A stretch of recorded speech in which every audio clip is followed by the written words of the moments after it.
Oh, it feels awesome. I don't even know how to explain it. I have no idea. I'm so excited. Nuts. I'm super grateful. Best team you could ever be put on right here. More fun than I've ever dreamed of. We've been playing this game for a long time. This is the ultimate goal. Being here with great friends, having a blast in Vegas, it's been an experience of a lifetime. Where we started, and I just remember where I got picked up at and where we are now. It's just night and day between where we came and where we are now. It's just absolutely amazing. This is just incredible. I've been playing in the APA for 8 years and I've worked really hard and got some really good people to play pool with, and man, these guys are great. We took care of each other when we got down. Somebody picked somebody up. We never gave up, we kept fighting, and that's what this is about. It's a team. It's awesome. When he got out on that rack, it was unbelievable. When he got down the table to that 8-ball, we were all cheering already. I was out before that 8-ball shot. You knew it. Hey, you guys have put me at last every match to close out, and I've not let you down once all through this tournament. So I wasn't going to start today. Well, I played for a long time, and I played to win, but I can assure you if I'd have lost, I'd have blamed them for not doing more in the beginning. That'll make me tear up. The fact that we had hundreds of family members and friends at home watching all of us and cheering from us that I didn't even knew we were here. We're talking hundreds of people. That was an emotion. That probably was bigger than this. Honestly, the support from home. As for the streaming, I've got a 14-year-old boy at home that we play a lot in my garage, and because of that, he got to see me win this thing, and that's huge for me and him both, for his future. It's cool. It's amazing to be able to have that happen, because he would have no clue without it. The bar that we play out of, JT's, shout out, was streaming it live for people to see in the bar. So, man, it just feels great.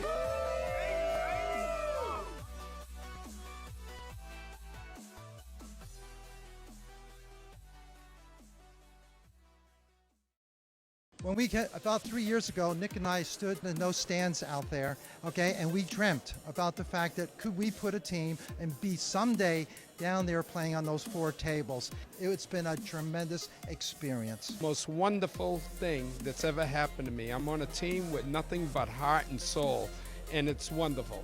And I thank all my teammates immensely.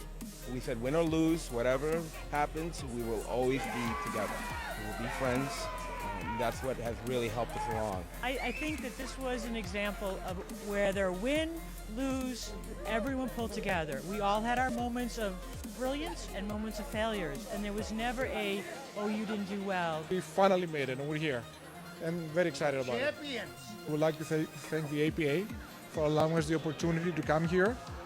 They have put together a wonderful tournament.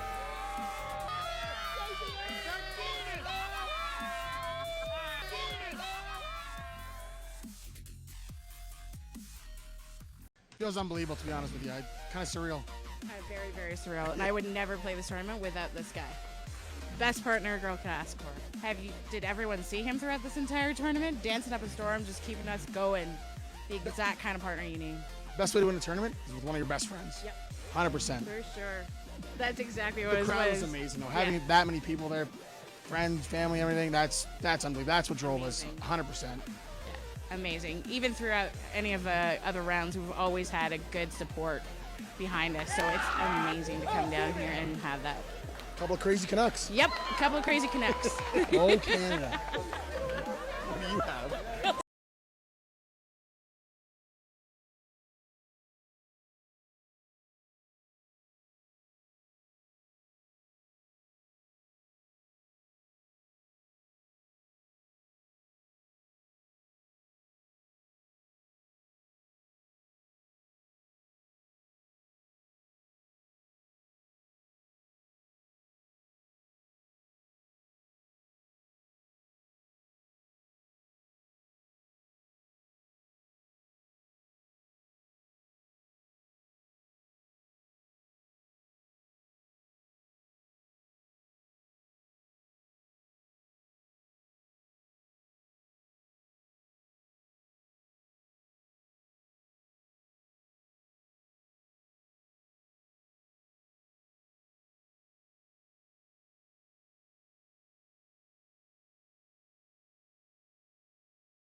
And away we go. Good afternoon, ladies and gentlemen. Welcome to coverage of the APA World Pool Championships from here at the Westgate Resort and Casino in Las Vegas. This event, of course, brought to you by the American Pool Players Association.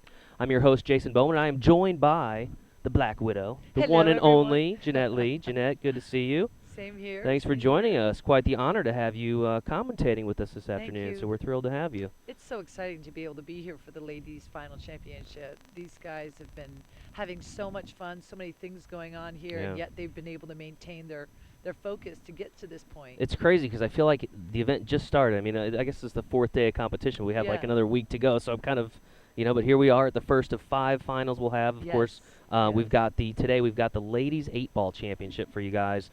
Should be a very exciting match, just based on what we've seen throughout the tournament thus far. We started with 256 teams. We're down to the final 2. And they're going to be playing for $10,000 in first place prize money. The 2 teams that we have this afternoon, we have from Stratford, Connecticut, the team of KQ 2.0. They'll be going against a team from Oak Forest, Illinois, the Miss Q's, and apparently there are a few Miss Q's in the tournament, so they're officially Miss Q's 607. Yes. I believe that's their area code. See how we do that? Yeah, very tricky, smart, very very tricky. smart. Yeah, we're very sophisticated. So, so that's what we have on tap this afternoon, folks. Should be a great match. Before we get started, let's take a look at some of the quick rules. For ladies 8-ball, of course, female teams only. Each team with a maximum of 5 players allowed on a roster. The team today will choose 3 players to compete in each match.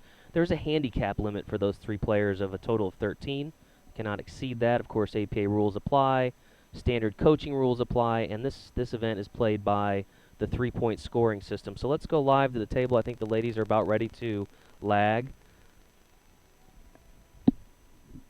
And we have here Donna Marie Miskar for KQ 2.0. Donna Marie on the left here in the white pants, and she's going against Shauna De Ruin of Miss Q's 2. Shauna with the dark hair.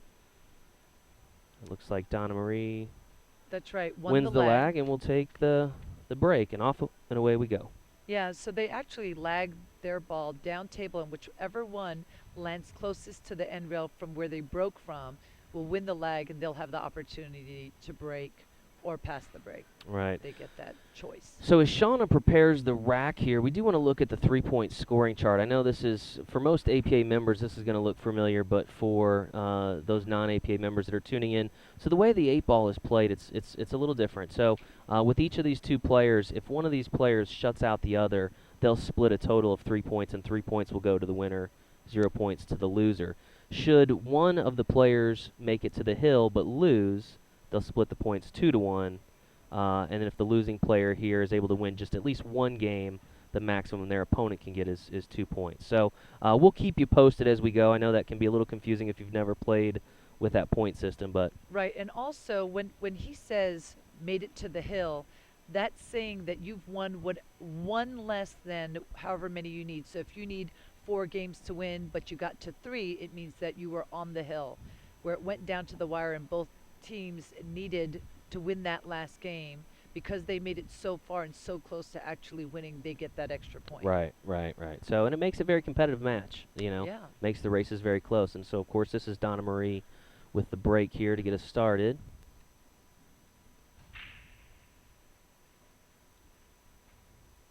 Oh, no. Looks like she goes dry on the break. Yeah, so she had a pretty nice break. Strong. Right, but now she's got some decisions to make. When we're playing 8-ball, I tend to look at what are the problem areas and what I need to solve, but looks like her easiest bet right now would be the 1, then perhaps the 7 after that, but she's going to have some trouble with the 2 and the 3. This is a 3-3 race. Shauna and Donna Marie are both skill level 3s, which means the first lady to win 2 games is going to win the match. So.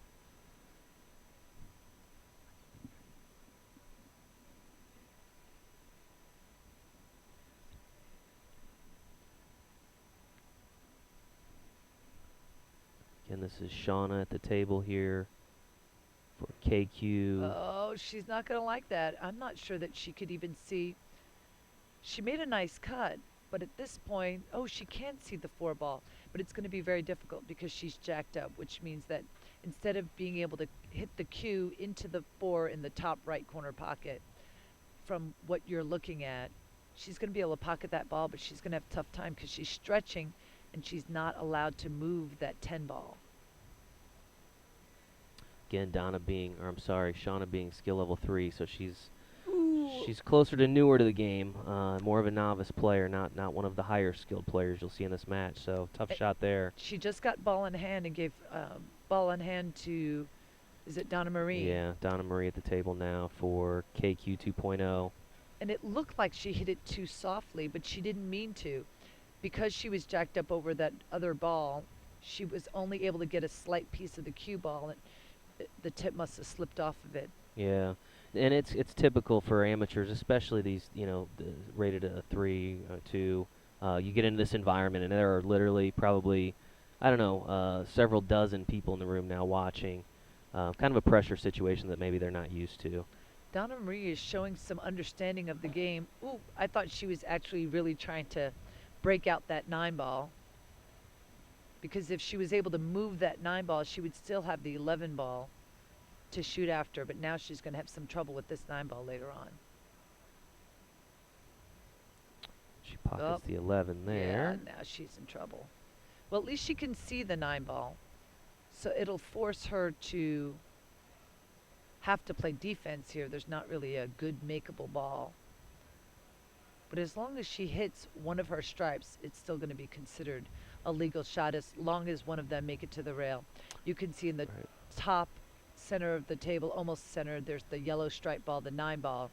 She is stripes, so this is an opportunity where she can move her ball to a more favorable position and ideally leave her opponent no shot, which we call defense.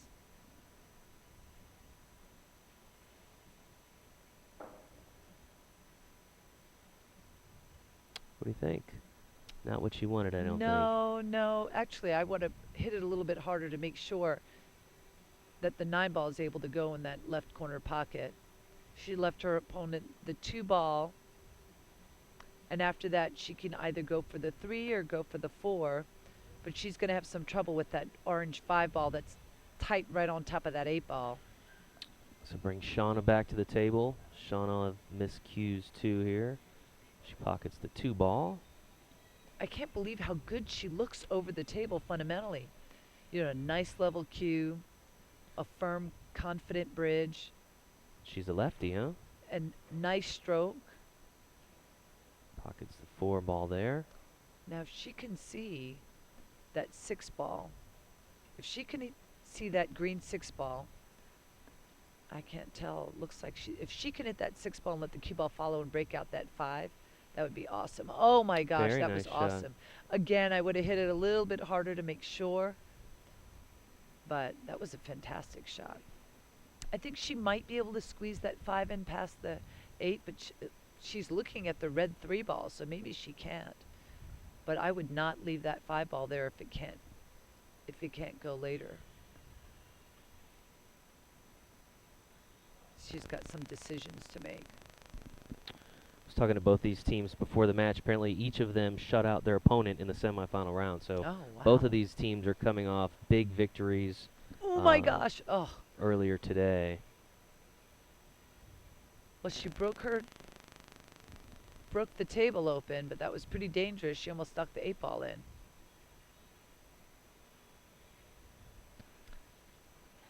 For those of you new to the game, sinking the 8 ball out of turn is not a good thing. No, that's right. Stay away from that until it's time. Yeah, you want to make sure you either make all the stripes or all the solids. Donna's got some work ahead of her. She's got some room to work with now, though. That's true. That's true. I mean, the obvious choice would be the straight-in shot, making the 14 that's leaning against that rail. But it looks like she'd rather... And now our captain, Christina, here is going to call a timeout and talk this over a little bit. Maybe a pivotal part of the match here.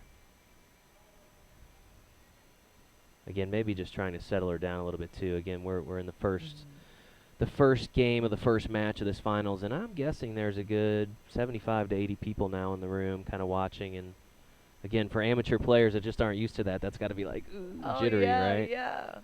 Because you have to figure out, are you panicked or is this an adrenaline rush? Right. Because either way, it's nerves, and the nerves come because you want something, because you're hungry for the win, and you know what's on the table. So it's normal to be nervous, but it's whether the way that you think about those nerves, whether it's as adrenaline or panic.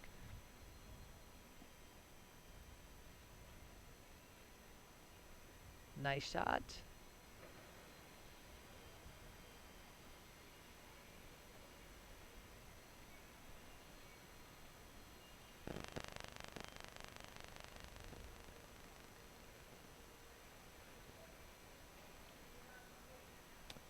Again, if you're just tuning in to the match, you're watching coverage of the APA Ladies 8-Ball Championships, the first of 5 final matches that will be decided here this week in conjunction with the APA World Pool Championships.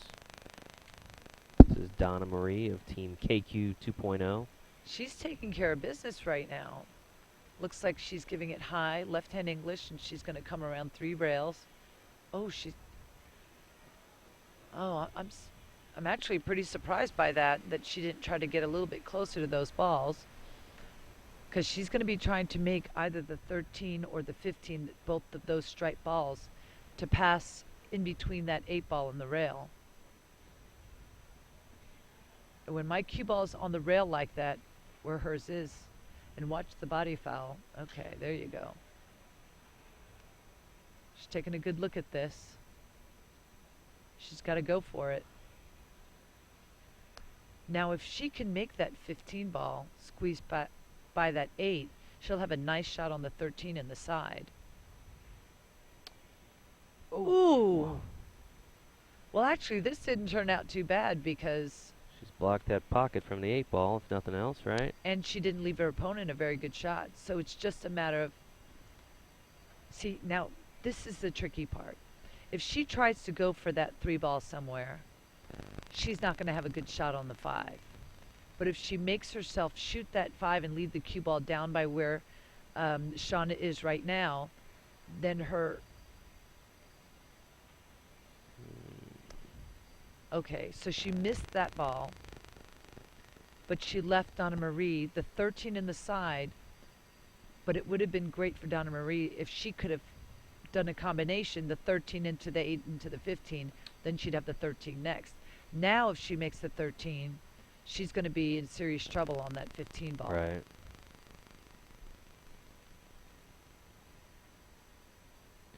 We'll see how she decides to play it.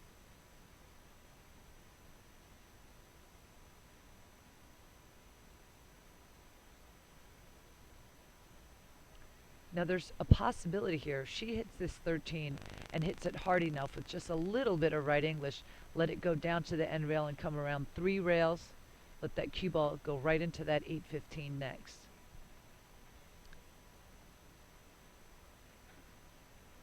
Ooh. See, hitting it softly now, now she's got a problem, because if she hits this 15 ball in any way, there's a good chance of a scratch. Of course, this match here is for $10,000. The winner takes away $10,000. The runner-up $5,000. So essentially, the difference of $5,000 swing on what happens. And more importantly, I think is that title, right? You know all about That's that. right. The titles, the money comes and goes. The title is something that You'll you have get forever, right? Absolutely. And that's the way. It's funny because I meet different competitors and they'll say, "Oh man, this match is worth $1,500," and they think about the difference in money. And then there's people like me. It was always about the win. Right. Referee watching the shot here. Ooh, and that gives ball in hand. She does give ball in hand. Now, again, they're both 3s, 2 being the lowest skill level you can have in 8-ball. They're both 3s, so there's still, even with ball in hand, a decent chance that she'll get another shot at the table. Right. And now she'll have the 15 right there by the 8-ball. So she's looking at moving the 5-ball, rolling the cue ball down to make the 3. And then she's going to have to get some kind of angle on that 3 ball so she can shoot the 8-ball in the same pocket as the 3. Oh, she stopped the ball. She gets the 5 to go there. She'll Yep. go after the 3 here. Now, if she can draw her ball a little bit, it looks like she's hitting high, but then she's going to be forced to play a bank or something like that. It's the 3 to go. Yeah, boy, I don't. The 8's going to be tricky. Yeah, I don't see her being able to make that 8 ball, but this is what she can do. She's going to mark her pocket, If so she thinks can- she's got something. That's right. If she can roll forward with the cue ball and leave that cue ball on the end rail and let the 5 ball hit the rail and then the back of the 15 softly, it'll put the 8 ball in front of the pocket and the 15 ball on the rail where she won't have a shot. And Oh she gets my the 8 gosh, to go. she and did a very it. nice shot. I didn't think she could squeeze by that. That was awesome. Shauna will take the first game in the race to 2. She now is on the hill. That was Miss incredible. Hughes 2 is first team on the board. Now think about it, how good these ladies have gotten just by playing in APA pool leagues. Yeah. I mean, really, people take it for granted because you're having so much fun and you're meeting people. But by way of having a team, you've got all these people supporting you and teaching you. And then eventually, as you get better, you're going to be mentoring someone else. And it's just a beautiful thing. I love the 23 rule. Yeah, the Meaning- 23 rule, and some folks at home may not understand. So each member of a team is given a skill level, a handicap.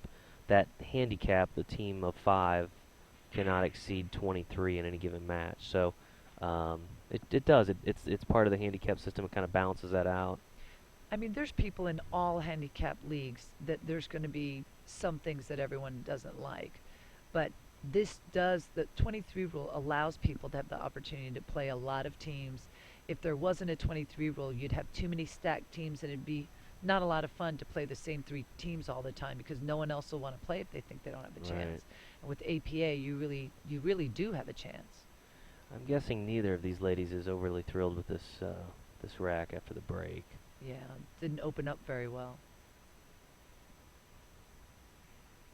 Ooh. Donna misses the 10 ball there. She was going for the stripes. Bring Shauna back to the table, who originally broke the rack.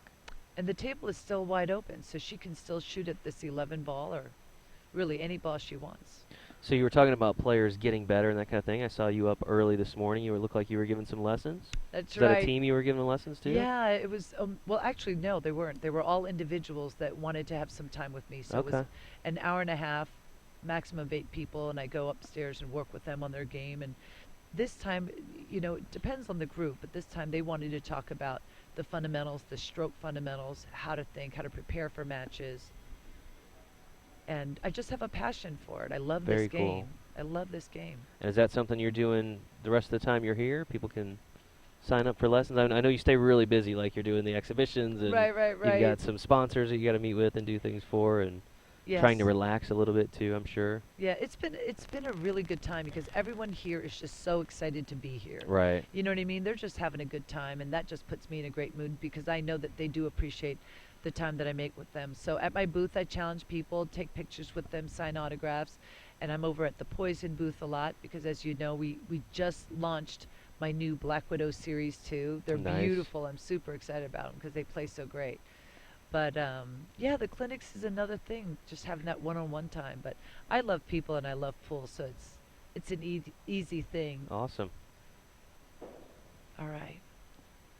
So again, these ladies trying to size up the table was not a great Yeah. not a great break, and a little bit of a mess, a little bit of a traffic jam, if you will, to deal with here at the foot of the table. Shauna's kind of eyeing it up, formulating her strategy here.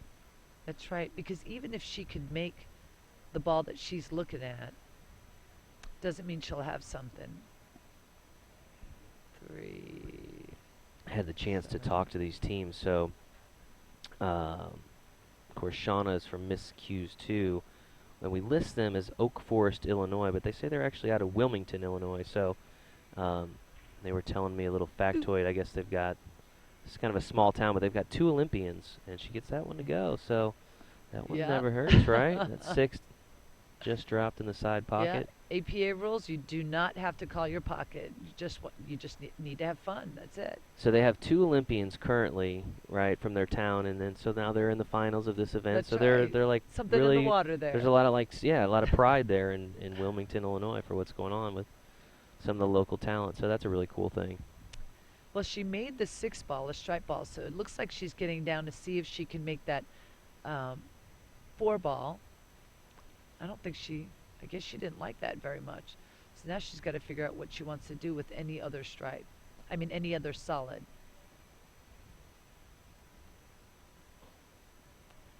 If I could hit any ball, but not the 7, I would do that right now, because the 7, see what she's moving, it doesn't guarantee her having another shot at the table, but it now opened up all of her balls that were jammed there by her 7. How much 8-ball do you play these days? I mean, I know most of the tournaments are 9-ball. Do you play a lot of 8-ball still, or? No, I rarely. Well, when I'm doing my challenge matches and I'm playing pool with my fans, I play a lot of 8-ball because it's so popular. But, you know, when I first started, I was a bit of a snob when it came to 8-ball. I thought 8-ball was for amateurs, and I wanted to be like the pros and play 9-ball. Until a while back, the Camel Pro Billiard Series had a professional 8-ball tournament. I had never realized there was so much strategy and excitement. I mean, because in 9-ball, you only really have to play defense against the lowest numbered ball on the table. Right, yeah, it's But in more of an 8-ball, offensive game. A lot of strategy in 8-ball, kind of a back and forth. And I really took that for granted. So that was about 8 years ago or 10 years ago, and I just really have a new appreciation for 8-ball. Of course, 256 teams in the ladies 8-ball championship. Different ways that these teams have gotten here. Some of them play in their local areas in a division or in a ladies league, and then the top teams advance. Some of them play in qualifying tournaments depending on the size of the area they're from. But everybody in their own right is kind of a champion who's made it this far. They've either won some type of a tournament or their local league to be able to play here. And it's my understanding both of these teams have come back from the 1-loss bracket as well. That says a lot about a team, you know, if they can come back from some tough wins, because, you know, you've got to know that you're human. You've got to know that things are going to come up that you're not going to necessarily like or plan. So it's really a matter of who can accept the situation and figure out the best thing they can do next and not focus on the past. I know Donna Marie's team, KQ 2.0, they said they lost earlier on, but then they had the chance to come back and play the team that had handed them the loss and knock them out later. So yeah, so that's always kind of a little really redemption, is, right? Absolutely, I love that. Kind I've of a done cool that quite story. a few times. Yeah, so she caught that ball in the corner a little bit thinner than she wanted to, so she ended up on the back side. This is she can cut this ball in. She can also, what is that, the 12 ball, or she could bank the 15 in it. It's hard for me to tell. Goes for the 15, and wow, very nice shot. Incredible. I'm so impressed with these ladies. Out of 3, I mean, these ladies are killers, which it's hard to imagine they're killers because everyone is so nice and friendly and in good spirits, but boy, they've got their game face on now.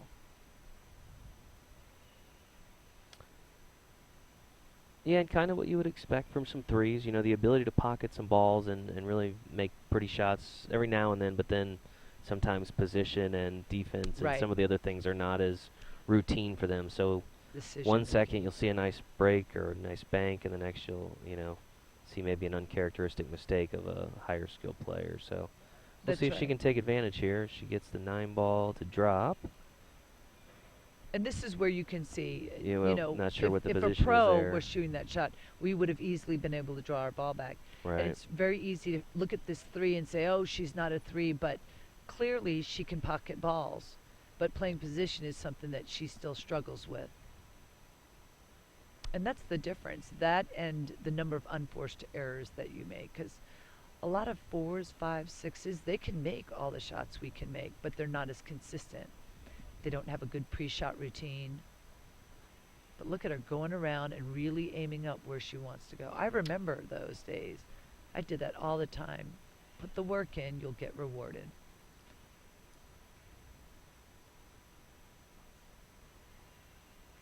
Oh, down it goes. Very nice. Was that the 10-ball there? Yes, but she can see that ball. That 12 ball, I think, is what it is. If she had hit that a little bit softer, she might have been able to get that other ball to the left a little bit more. I think that's the 12 ball. Again, Shauna with miscues took the first game, so very important game here for Donna Marie. Looks like she's playing defense, but I would have liked to maybe bank that ball up by where the 4 is and stop my ball so I have the 13 next. Nope, she's playing defense. Oh man, that was awesome. I want to be on her team. That was great defense. So she's stripes, and she did not intend to make that ball. That was a defensive shot.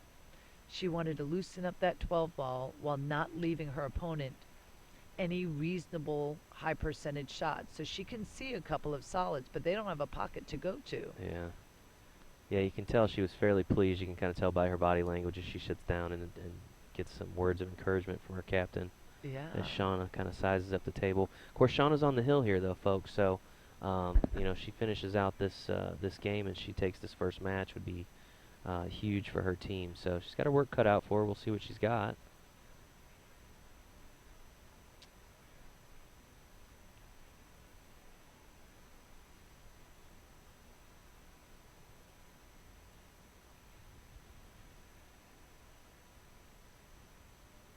Plays a little safety of her own. Of course, for those of you watching here online that are interested in getting involved and potentially qualifying for an event like this, you can go to our website, poolplayers.com/live. We've set up that link for the folks watching at home. You can go there and shoot us an email with your contact information, and we'll have somebody reach out to you and try to get you involved in the league and some of these tournaments. And then, who knows, one day you may find yourself on the big stage in Las Vegas and That's Jeanette right. Lee talking about you behind your back. That's No. right. Critiquing your game. No, we have a lot of fun. We've got Florian. Florian Kohler Kohler here, known as the Venom. world famous trick shot artist, is here, and Dr. Q, one of the nicest guys in the pool world you'll ever meet. Yeah, and a great entertainer. I mean, one of the he- best entertainers, yes, I think. and he's a tremendous trick shot artist, and I've known him a long time. So a lot of good people, lots of shows. We had an awesome pool party last night. People That were was going fun. crazy That by was the a good pool. time. Good music. It You was signed really about cool. 1 billion autographs, right? I'm surprised. Did your yes. wrist hurt today from No. too many Although signatures? I forgot my swimsuit because afterwards I like to just jump in the pool. Well, with I didn't want to everybody bring it else. up because it's kind of a personal decision, but yeah, I was going to Sure. say, you know, every year Jeanette, after the signing, Boom. jumps in the pool. Last night, no pool, so... No. Although not the this pool was time. packed last night. They had It those gigantic was. beach balls going on, and I was envious. I wanted to be in the pool playing with the beach balls, but of course we're here working. Okay. But yeah, sh- really great time at the pool she party. She made a great shot here, and she hit it at that speed because she was hoping to clip the 13 ball. So now she's going to end up playing a little bit of defense, I think. No Again, way. this is Donna Marie at the table. Donna Marie of KQ 2.0. You know what? She's going to take the shot here. Yeah, but the thing is, she's got to hit it at a decent speed for her to. She doesn't want to be hooked behind that 8 ball. Oh. She's lucky that didn't go because she would not have been able to see the 8 ball. I was talking to Donna Marie's team before the match. So KQ's is actually Killer Queens, and they're actually the second version of this team. They were out here a few years back, and so I think maybe a different player or two has joined the roster, but they're the second version of the Killer Queens, and they like to call themselves KQ. So every team has like an interesting name, you know, like a story behind the names here, Yeah, especially in the yeah. ladies division. The ladies, maybe more than any of these other divisions, really get into it. The team shirts, the names, coming out and watching the finals. Again, this room is absolutely packed at this point, standing room only. And there's contests, there's giveaways, things like that. They were giving away and doing all kinds of stuff at that pool party last night. Yeah, the pool party rocks. In fact, so we have 2 pool parties throughout the event. Last night was the first. We'll have another one here on Thursday night. So if you're not in Vegas, get out here. There's still time. If you've got enough matches played and you're an APA member, of course you can play in our Mini Mania events that run literally, well, it's not totally around the clock, but it's like 20 hours a day. So I think we can say around the clock, right? It's pretty yes, close. absolutely. And it's my understanding they only stop for a while because they got to clean the room. Otherwise, it just gets like super filthy if they just do it, you know, Right. 24 hours in a row. So they got to kick everybody out for a while, clean up, and then start it all over. Okay, Shauna's looking at playing some kind of defense, it looks like. I would just tap that 7 ball or that 2 ball and force them to make the error trying to get at that 8 ball. I mean, that 13 ball. Oh, She got it, and she needs it too. Just a reminder, Donna desperately needs this game to force the third. We were so busy talking, I forgot she was the stripes. I'm like, oh, what is she doing? Yeah. That was awesome, and she's got a pocket to go at. She's going to mark her pocket, the far corner. It's tough when you're commentating because you're not right behind them, seeing right. what they're seeing. Yeah, we're a little offset of the table here, so we got to rely on the monitors and the camera angles as best we can. But she must feel like she's got something here. You see a little bit better there now. What do you think? Yeah, she can make that ball, but I'll tell you the impressive part is not whether or not they can make the balls, but that these guys are feeling a lot of pressure, and being the 3. You know that her heart's beating a million miles a minute. Oh, wow. my gosh. Come on. Beautiful shot. And, of course, you can hear the audience. Wow. High pressure shot there, too, folks. Donna Marie, of course, needed that game to go to the third. So her like crazy. So we'll go to a hill match here. It's tied up 1-1. Each of these ladies, one of these ladies needs 2 to move on, and that's Jeanette being silly behind the camera. So. I'm not pulling for one or another, but I just love like the courage these people have, because courage is not the absence of nerves or fear. It's in the face of it where you're like, okay, I'm really nervous. My chest is pounding. Right. I'm not used to this kind of pressure, but I want it, and where that fire to win rises above the nerves and everything else. Of course, so we're tied here 1-1, the finals of the Ladies 8-Ball Championships. If you're just now tuning in, these ladies here are racing to 3. I was just told by one of our producers that in about a half an hour or so we're going to have a special guest. I think Renee Lyle, the APA president, is going to join us. I know she's a huge fan of the ladies division. She's going to come down and chat with us for a bit, and I think maybe later on Lee Brett. Do you know Lee? Instructor Lee Brett? He's been out here. He's kind of a new addition to the group, but been real popular. People getting classes and things from him. Lee's like a world-class instructor. So. Yeah, I don't know him well, but I've met him and I know who he is, and his reputation precedes him. I'm sure he's a fantastic instructor. Yeah, so he should be here a little bit later to comment on the matches. You know, the interesting thing, something I'm actually a little jealous of is, you know, when she won that, all the people that were high-fiving her, that sense of a team and a family. Sure. It's just awesome. It's something I never experienced because I never played in league with a team and doing all those kinds of things. So, pretty awesome. It's interesting too with the Killer Queens or the KQ, Donna Marie's team, who's shooting at the table now. They have one team member that's actually not here, a young lady named Allison, who was in from what I understand, a devastating motorcycle accident. Oh no. So she is back home, but they wanted me to make sure that we communicated that they are very much playing for Allison, who they know is back home and couldn't be here unfortunately, but definitely on their minds. And so you hear a lot of stories like that throughout the tournament. You come to love your team. It's I mean it's kind of your thing, your bond, you know, family, friends, however the chemistry is. Right. These are kind of your people, right? Okay, this is interesting. She's lining up the 4-ball into that corner pocket, but the cue ball is very close to that 4-ball. So if she doesn't elevate and hit that ball just right, she could end up double kissing it. Ooh, that was close, and actually that was a legal hit. You can see the cue ball went off to the right immediately. When you double hit it, the cue ball tends to follow just almost at the same speed as the 4-ball.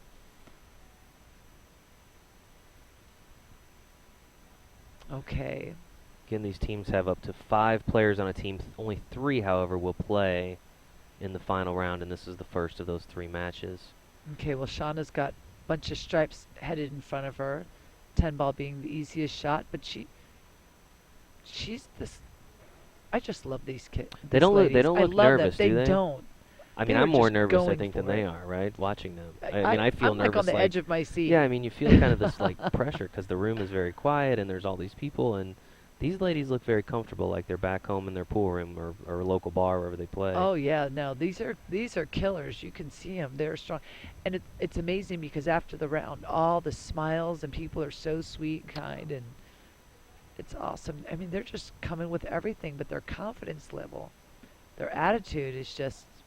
As right a player, on how do you point. do that? I mean, you've been in some high pressure situations Mhm. and matches. I mean, how do you just try to embrace it and kind of take it for what it is, or? That's really what it becomes. I mean, not at first. When I was at their level, I would feel the nerves and everything else, but I was just so hungry to win. And if you focus on what you know you can do and you trust yourself, the rest of it will come along. My gosh. She's coming along nicely here. No kidding. But you know, if she can stop her cue ball here and then hit that 10 to the side and let the cue ball follow and knock the into the 6-10, then she could really run this whole table. So she'll get the 15 to go, leaves herself for the 12. Well, I would love her to hit this hard enough to break the 6-10 out, because the 9 ball will be right there, so she'll be close to both her balls as long as she hits them with some kind of speed. That's exactly what she tries to do, and she And there actually you go. gets the, was that the 10 ball that went, leaves herself for the 9. Wow. She's running this whole table. Now she's just got to play position. One more ball. The 8 ball for the championship. Well, for this match. Drops the 9 ball, and now she's left on the 8 again. Whoever drops this 8 ball will take this match and an important early lead in the team match overall. I think this is the end, because that 8 ball would have to hit right around where that 5 ball is to go in the side pocket. And she can't cut it into the side pocket or her corner pocket. And she can't, I mean, where does this 8 ball go? This 8 ball doesn't go anywhere. She could bank it back towards where the pocket where the cue ball is now. I would say that that's the most reasonable one. But then she's still risking scratching in the side or in the corner.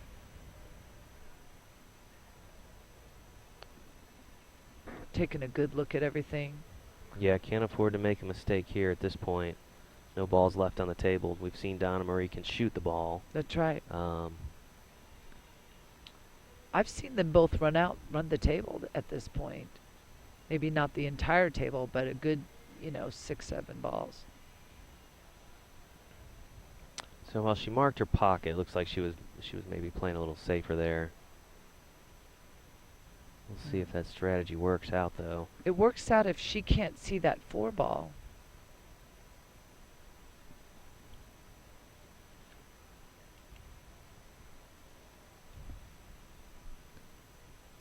I think she can see that 4 ball. I think she can squeeze by it.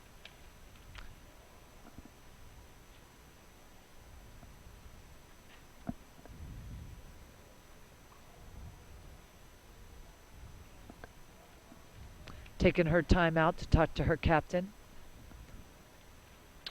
Of course, this is the captain, Christina, the black jacket. Obviously knowing what an important shot this is for Donna Marie. Now, Christina, her captain, is a skill level 6. Yeah, impressive. So out of between a 2 and a 7 being the highest, right, she's being a up 6 there. means she knows how to play pool. And she is the highest rated player on the team. They've got a 6, 2, 3 threes and a 4. So, yeah, she's going to want to make sure that Donna Marie is very deliberate. Of course, she's even telling her chalk up right now and trying to help her strategize here because, if she misses this and depending on where she leaves it, she may not get another shot. Yeah. It's really a matter of figuring out whether or not she wants to go for the run out or if she wants to just lob the ball up there, and that way she won't have another shot on this 8 ball, force Shauna to make the first error. Oh no, she went for it. She got a little fortunate there. Didn't really leave anything too easy. They both go. She can bank it into the side or in the corner, but neither of them are easy from where it's laying right now. You can see how she's just perpendicular to the rail. She's marked her pocket. Now she's marked the pocket. I mean, do you think is she going for it here? Or is she actually just going to try to make life a little difficult on I think Donna she's Marie? going for it. I mean, playing a safety with that many balls, it's difficult to begin with. I think when that safety is that tough, I'd rather give myself a chance to win. She's not really going to scratch per se because she's going to be blocked by those balls. Oh my gosh! She came so close. Wow. She Donna really Marie's did gonna have a come nice close. chance here too because she's in the middle of the table. You see any? Yeah, the 6-ball maybe is an issue, but right. So she's got a nice shot on this 1 ball. And if she can shoot the 1 and then the 4, and maybe hitting the 5 in the side and following to where the 6 ball is, there's a number of ways that she can do that. But she is going to have to deal with that 6 ball at some point. she'll start. Oh, so. And maybe that's a little looking ahead there, or is Yeah, that, maybe she was doing that on purpose because the she way didn't- she's been playing, she missed that ball by 6 inches, so I'm thinking that was defense. But it looks like it can squeeze through. Shauna's gonna mark that far pocket. Looks like she's got. Looks like she's got a little room there, right? Oh yeah. So this could be it here, folks. At least for this first match of the Ladies 8-Ball Championship. Again, one of these two teams looking to strike first, and this will be Shauna's opportunity to do just that for the team of miscues. And she's gonna bank it.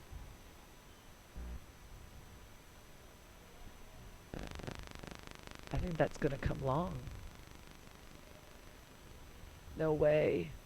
Yeah, she Yeah, needed she to. fails to make contact with the ball, which is going to give ball in hand here to Donna Marie. So, Yeah, little she- surprised that she didn't just go for Try a to straight on cut- shot. yeah. Maybe she's seeing Maybe again. she We're really kind didn't of at an believe she angle could where see it.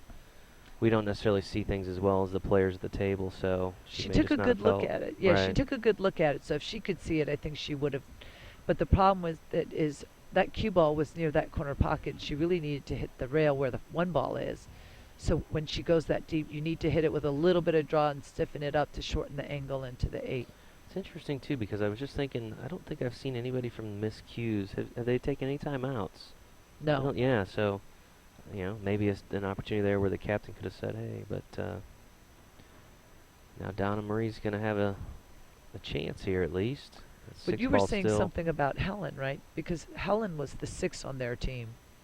We were talking about Christina was the 6 on KQ's, who had just done the timeout with Donna Marie, but I've not seen anybody from Miss Q's Take a timeout. slow Shauna Yeah. down and say, and maybe she just hasn't needed it, obviously. Knocking the 4 ball in. After this, she'll only have 2 more balls to go, and this is dangerous. Oh, and she Yeah, misses that the was 4 it. ball. So we've seen now in her last couple turns of the table, she's a little off. And again, Yeah. skill level 3s, They're gonna not make those errors. uncharacteristic of a player that skill level making some errors. They can look brilliant at one moment, they can look lost at another. You know what I think she did there is you're trying so hard to play position that you don't make sure you make that ball. Shauna here. Plenty of room, and There that's you it, go. folks. Shauna That was a great match.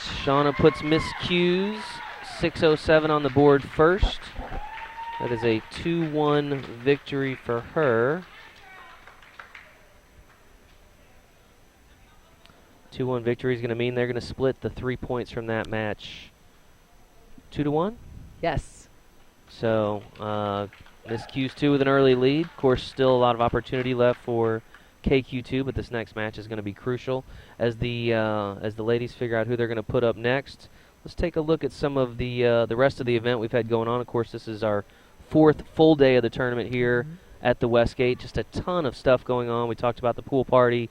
Of course, you're seeing the hotel and the monorail, and just some of the sights and sounds here of Vegas. So far has been really an outstanding event. This is our 2nd event, or August event here at the Westgate, 3rd overall. Look at those trophies. Those are some nice trophies, right? They are beautiful. You know something about trophies too, so those are Yeah. those are up there, right? Again, jealous. Yeah. I mean, those are beautiful 317 tables at this year's event. Bill, our tournament director, was telling me. So, by all accounts, thus far, it's been a great event. Still a long way to go. Of course, we had our opening ceremonies on Thursday as Renee kind of kicked things off. The rest of the tournament group there. Of course, we got a staff of about 50 in St. Louis, most of which are out here this week, and then in addition to lots of volunteers and league operators, and so it's a big show. I mean, you're kind of seeing it in its glory here. Just one of the many rooms here at the Westgate that is converted to, we like to call it pool playing heaven. I think that's fair, yes, right? That is is cool fair. The world's largest pool tournament too is. I think sometimes people think, oh, that's just a marketing tagline. No, it's actually Guinness has designated it as the world's largest pool tournament. Of course, some of our fan favorites that are out here this week, Jeanette being one of them, and we mentioned Dr. Q earlier, and of course he's been here all week. We've been working with Tom for almost 20 years. Yeah. The people really enjoy doing the trick shots with him. So as we look ahead to this next match, it looks like we've got Christina for KQ's 2 and Carrie Williams for Miss Q's. That's Lee Brett on the monitor right now, teaching giving them some instruction there. Hey, I know her.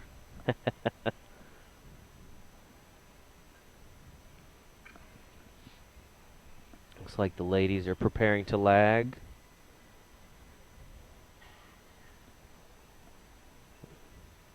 Gonna have Christina, the team captain. Look at them. These ladies are hungry. You could see how close that match got to. KQ's 2 is throwing their top player, Christina, the team captain. Carrie Williams will represent Miss Q's 2. We've got a 6-5 skill level, so we've got a 5-4 race, so that differential will be 1. So it'll be a little bit longer race than we saw in the first match where we had the skill level 3s.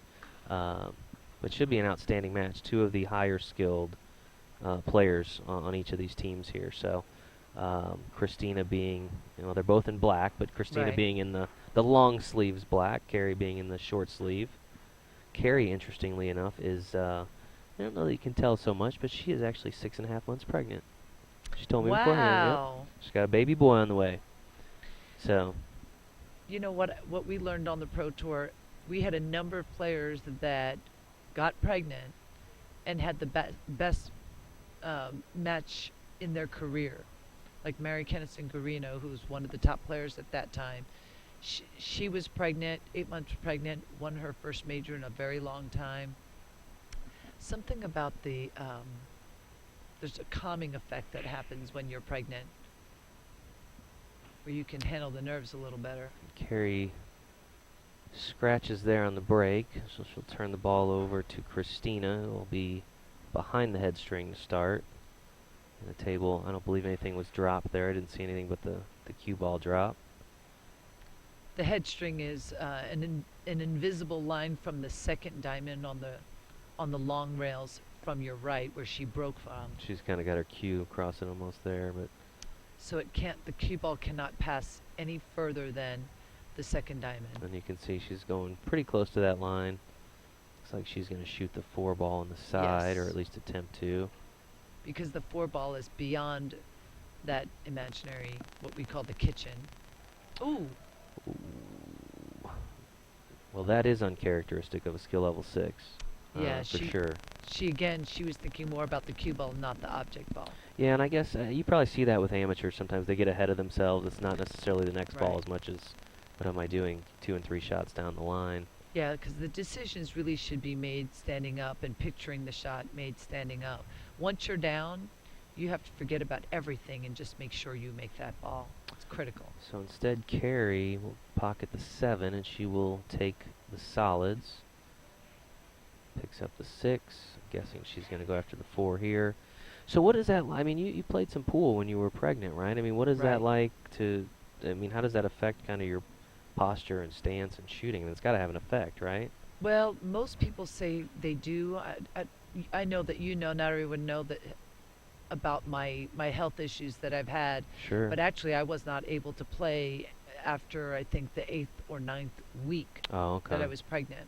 Because my body I could get down on a shot, but I couldn't get back up because my spine is fused, and the relaxin, the hormone that gets your body ready to stretch her hips and everything like that, it makes that area weak. And because my spine is fused, and that was the only area that would bring me up and down, I was just worthless after that. But that's what I've been told. It does, you're calm. It's very nice. Yeah. For me, it was great, except for the throwing up part. I would be remiss not to mention my wife, who is at home 8.5 months pregnant. I am like praying. Hopefully they're tuning in if they're not taking a nap. I have a 2-year-old too. So yes, congratulations. my wife, Katie, who's a member of Team APA as well. But yeah. Trying to get through the tournament, so. Yeah. Now that's Hold on, baby boy. Hold on, baby boy. Give me till at least the 21st. I'm so excited for you. So again, this is Christina at the table, the team captain for KQ's 2.0. Looks like maybe now she's a little bit more rhythm. Yeah, but you know what's funny is that was the perfect opportunity with ball in hand to break open that 10 and that 15 and all that.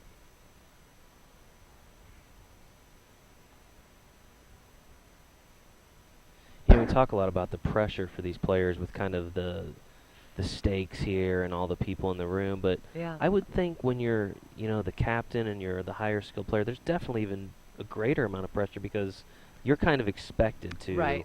And that's to what I get a tell win. people. A lot of people, they don't want to compete and they're going, oh, I'm not good. And I say, you know what? They're not expecting anything from you. You're a beginner. The pressure's on the higher skill levels because you expect them to perform. And if you've got nothing to lose and people don't have any expectation, every time you make a ball, it's going to be so exciting. They're going to be, a lot of times our MVPs of our teams are the lower skill level players because you can see that growth. Christina pockets the 9 ball there. Kind of methodically checking out the table as she chalks up. Looks like she's comfortable going for the 13 ball in the corner here, which she manages. Breaks that 14 ball out, so she's got either the 15 or maybe the 14 here. It'd be nice if he could shoot the 15. What is that? The 14. Yeah, and let the cue ball come back up. 15 towards the corner. I'd like the 14 on the side and use the 15 to possibly break open the other 2 stripe balls. Looks like she's following your line of thought. She does pocket the 14. Yikes. Yeah, maybe she going needed after to that hit that 12 a little in bit the harder. corner. Well, the 12 doesn't go. It can't get past that 3 ball.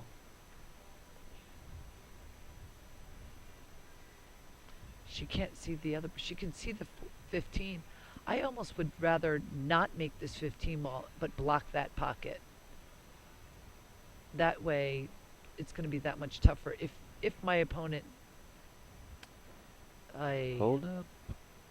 So she gets the 15, but now she does have to deal with the 10 and the 12. Yeah, she doesn't have a reasonably makeable ball, either one of them. So we'll see if she maybe plays safe here. I will never send one of my balls home while I've got my other guys in the trap. I'll just start moving them a little bit closer to the pocket. She resolved one of the issues. This was actually a very good shot because none of the shots, none of the the solids are easy for her point. What am I? I'm having the Her opponent. I can't speak. Yeah. Carrie. She doesn't have an easy way to make any of her balls, but she's opened up one of hers. Oh, that's a great shot, too. This is Carrie Williams at the table for the team of Miss Q's out of Wilmington, Illinois. Carrie is skill level 5. Of course, we're in the first rack of the second match. She can make that 1 ball, no problem, but she's thinking about, okay, what next? Can she just...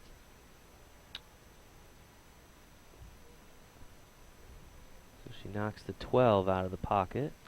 I don't know that she can see necessarily enough of that 10 ball to do anything. Yeah, it doesn't look like she's able to get enough the 10 ball to make it in the corner pocket.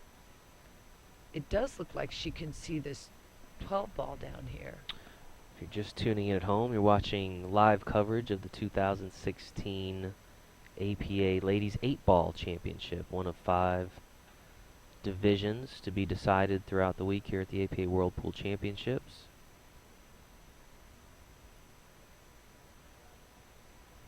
There's not really a good bank or really anything.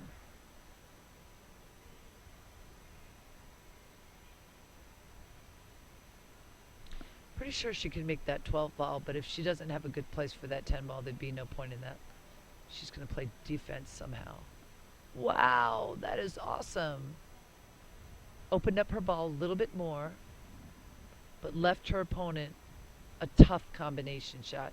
She can cut that 2 ball right into the 1, but it also sends her cue ball loose. Who knows where it'll end up. Yeah, and Carrie's, she's definitely a capable player as a skill level 5, but we'll see here.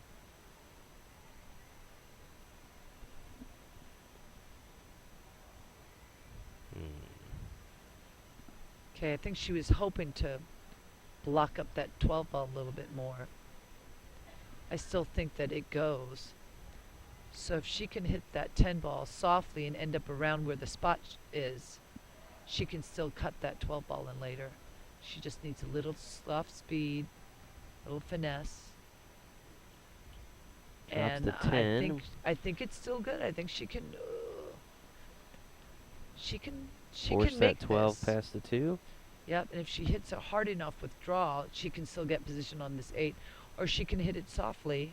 Play safe. And play bank next. Well, she's not going to have an easy Oh, way she of playing forces it safe. right through. Yeah, but she just completely took out the possibility of her banking that 8 ball now. Because now the 8 ball bank is, that 3 ball's in the way of that. I'm just in awe of how relaxed these ladies that we've seen thus far have looked. Given the stakes here in this this particular match. Of course, $5,000 difference. There's a $10,000 for first place, $5,000 for the runner-up. So essentially, these two teams are playing for the difference of $5,000. Of course, you're looking at the payout chart. A lot of people think, oh well, you know, $10,000. What about the rest of the field? But we actually pay out all the way through through 33rd place. So I think to the tune of about $51,000 here in the ladies 8-ball division. She's going for the 8, and she does not make the 8 and narrowly misses scratching as well. So all in all, I think she'll probably take it. And this will bring Carrie back to the table for miscues.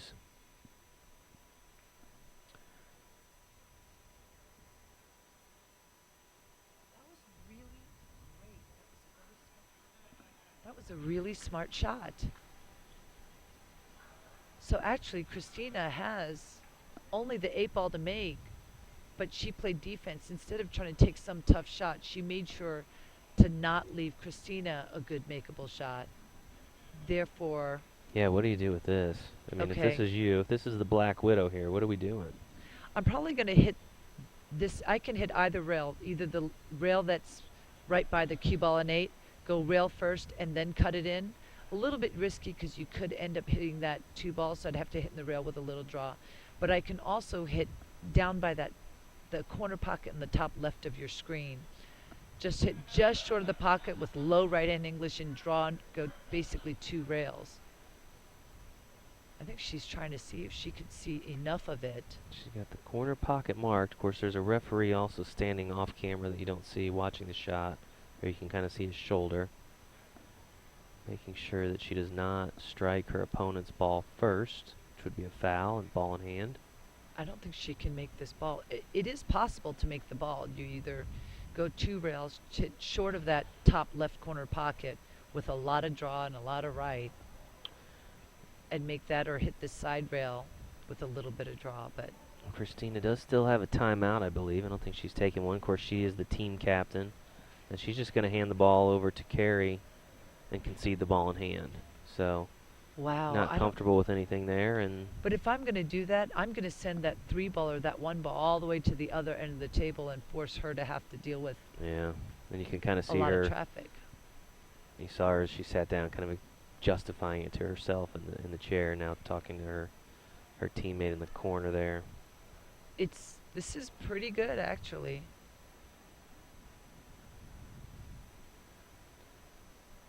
Carrie will try to take advantage of the ball in hand. She's going to line up, it looks like the 2-ball for the side here. This is a tough, tough shot. She's actually trying to go for this win. But see, even if she makes this 2-ball, there's no guarantee she'll have another shot after it. She gets now the 2 there to is. go. Wow. Nicely done. This is so exciting. It always gets me so upset watching because you can see everything and know what you're supposed to do, but you're completely helpless. You know, I'd rather be the one in the arena than rooting for someone because you're just. I get so wrenched up. Carrie's going to take her time here. Cannot afford a miscalculation at this point. She's hitting soft She gets though. the so 1. Wow.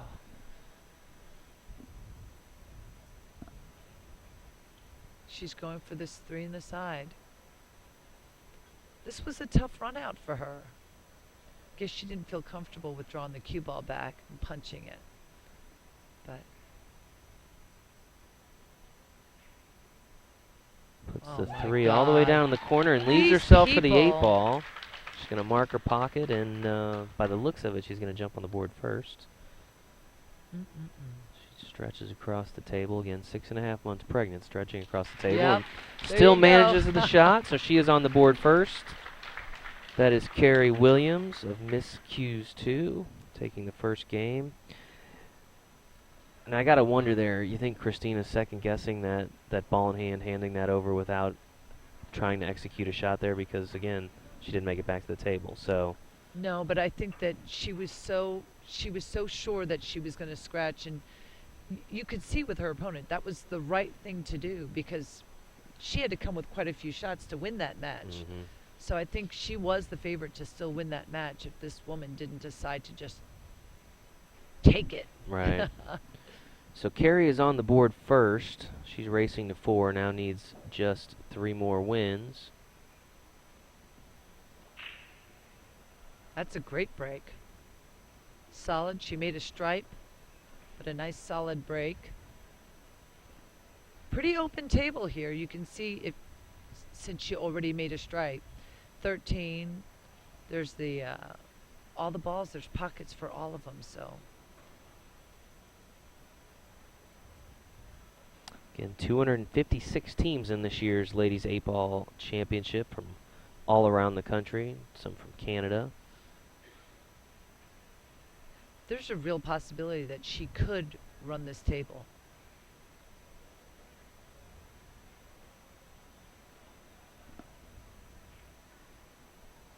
This is the 14 there in the corner. Yep, and tied up her ball against the 4-ball. But didn't leave Christina anything easy.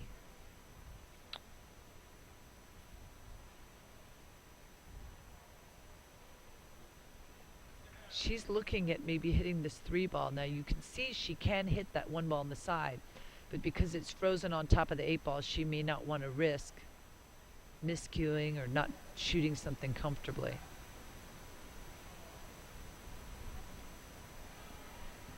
Christina just doesn't look comfortable. Yeah, and that's not what you would expect from, you know, somebody at her skill level. She's a skill level 6, and Right. I do have to wonder if that last match, that had to be frustrating there at the end. I mean, she felt like Right.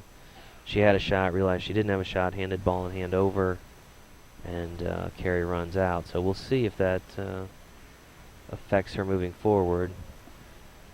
Carrie's just kind of in a rhythm. I mean, balls That's are right. dropping, and She's into it. She's into it. Whereas Christina, she does look a bit unsettled, whether Yeah. it's from nerves or anything else, who knows. But she doesn't look as focused as I would have expected her to be. But, you know, you never know. And how do you handle that, I mean, in the middle of the match? Because there's still a long way to go here. I mean, it's not like we're on the Right. hill and you know, doom is impending. It's, you know, how does she snap out of that funk? Is it just, you know, running a few balls in a row and then getting in a rhythm and picking up steam as you go, Yeah, kind of hope it- snowballing? You hope you get that opportunity. I don't know if you guys saw just that ball that she just shot, but she hit the cue ball with a lot of topspin. And so the cue ball died off the rail. She made a nice hit, opened up the shot. Now, this should give Christina an opportunity to really get some kind of rhythm going. But, you know, when you say, well, how do you deal with that? I deal with it with a plan. So when you have a pre-shot routine, it's kind of like a checklist if you're going to travel. If you have a list and you're focused on getting that list done, then you're not going to make a lot of the errors and forget things because you have a plan. So same with when you're competing. Okay, I want to make sure that I make a decision. I want to picture the shot visually and see what's going to happen. Then I find my smallest target and I go for the win. Nice shot. If I have a serious plan, that I'm not as likely to make some of the careless errors and get distracted by nerves and things like that. It gives me something to think about outside of the pressure. Man, I can't believe that ball dropped. Yeah, because a lot of the balls have been dropping. I thought maybe she was going to kind of pick up some momentum there, but again, just doesn't go and carries back at the table, kind of surveying things. So here's the shot. If she can make that 4-ball on the side and cut that 10-ball into the 4 so that the 10-ball will sit in that pocket and give it topspin, so the cue ball ends up on the end rail, in the middle of the end rail, kind of where she was pointing. That way her ball's on the corner, but Christina won't have an easy shot. So Carey with the 14 in the side. She's got to try to hit that ball so it sits in the pocket and the cue ball goes forward. But she can't hit it so well that they both drop, because that's what happens. Yeah, that's the bad thing about it. If she hits it too hard and she knocks them both in, which it doesn't have to even necessarily be about speed, as long as she didn't hit that ball so perfectly in the center. Yeah, now she's going to. If she made sure that she caught a piece of it, she'd have been okay. Yeah. So in that case, her intent was to pocket her opponent's ball after striking her own, knocking it out of the way, leaving her ball in the pocket. Her ball drops unexpectedly. Now she's still on the shot and has, from what it appears at least, no shot or no clear shot easily on the 8-ball. And that is not luck. She should have made sure that when she played that combination, her her object ball only caught a piece of that 4-ball. But she made sure that it hit it so solidly that they both dropped. So that was an avoidable scratch. But it might be something that she just doesn't know yet or wasn't thinking about. I believe this is Helen here of Miss Q's 2 that's come out to try to figure out a way to get her a clean hit on that 8-ball.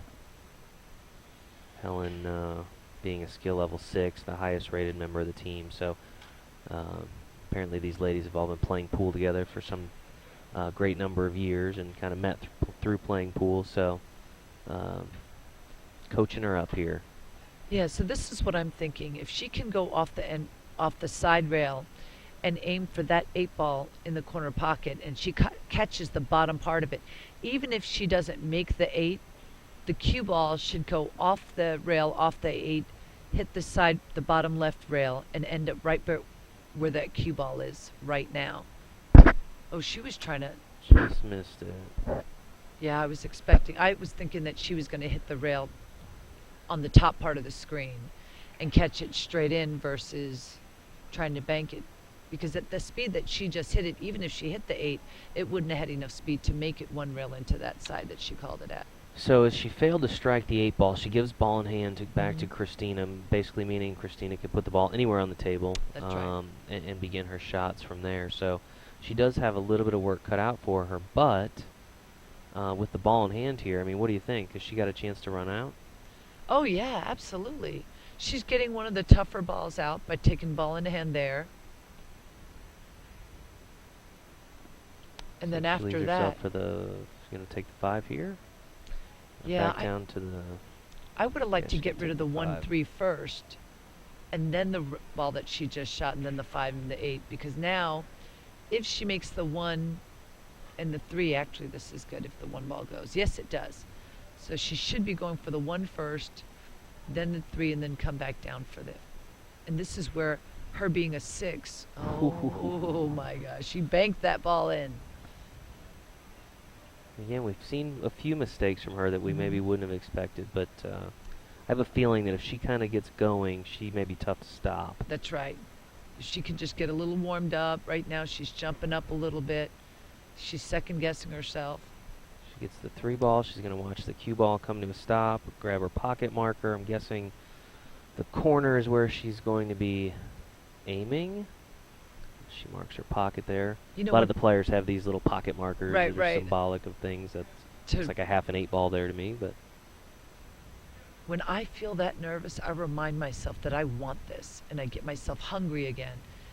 Great shot. Fantastic. so Christina is now on the board, and we are tied 1-1 here. Christina needing 5 games. Of course, she's now down to 4. Yeah. Carrie needing a total of 4 games, only needing 3 left, so we're 1-1. So still a long way to go. Yep. Pretty interesting match there, or rack. Go back and forth. So settle in, folks. It's going to be an exciting ride. Again, we're here at the Ladies 8-Ball Championship here at the Westgate Resort and Casino in lovely Las Vegas. Yeah. Very hot Las Vegas. Have you been outside today? Yeah, I but by melted. the Yes. cabanas, everyone's by the pool having a good time, listening to Right, music. right. It's really a fun event. Now, this is what I'm seeing right now between the two players. Carrie looks very comfortable. She's focused. She's pacing herself. Christina looked a little bit more on edge, but if Christina gets comfortable, I think she's going to be pretty dangerous. So it's a matter of making sure that you do your job, play smart. If you don't have a guaranteed shot, play defense so that Christina doesn't get comfortable. And I did not see, but apparently she dropped something on the break there. I'm not. She made a solid on the Okay. break. I think looking for that orange 5 ball. I don't see it, so that might be what she did. Uh-oh. Well, she let her cue ball go a little bit forward, so now she can't shoot that 2-6 combination, but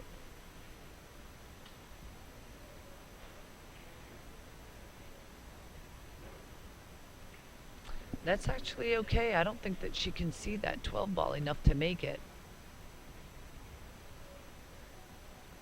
I'm going to bring Carrie Williams to the table of the team Miss Q's 2. Currently they're leading the overall team match by a score of 2-1. The only really reasonably makeable shot that she has right now is the ball in the far right corner of your screen. I think that's the 10 ball. But the bad thing about it is if you make it, you could very well follow it in and scratch. Let's see what she does here.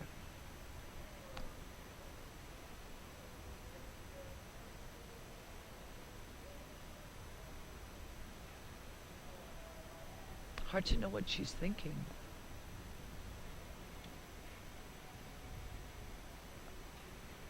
I don't think she meant to clip that 13 ball. She was looking to try to make the 14 ball in the side pocket, but she caught a piece of that 3 first.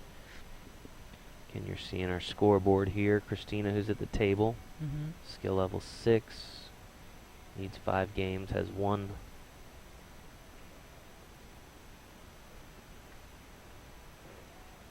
She is the team captain for KQ's 2.0 out of Stratford, Connecticut. So probably some folks back in Stratford tuning in and watching. We'll say hello to them.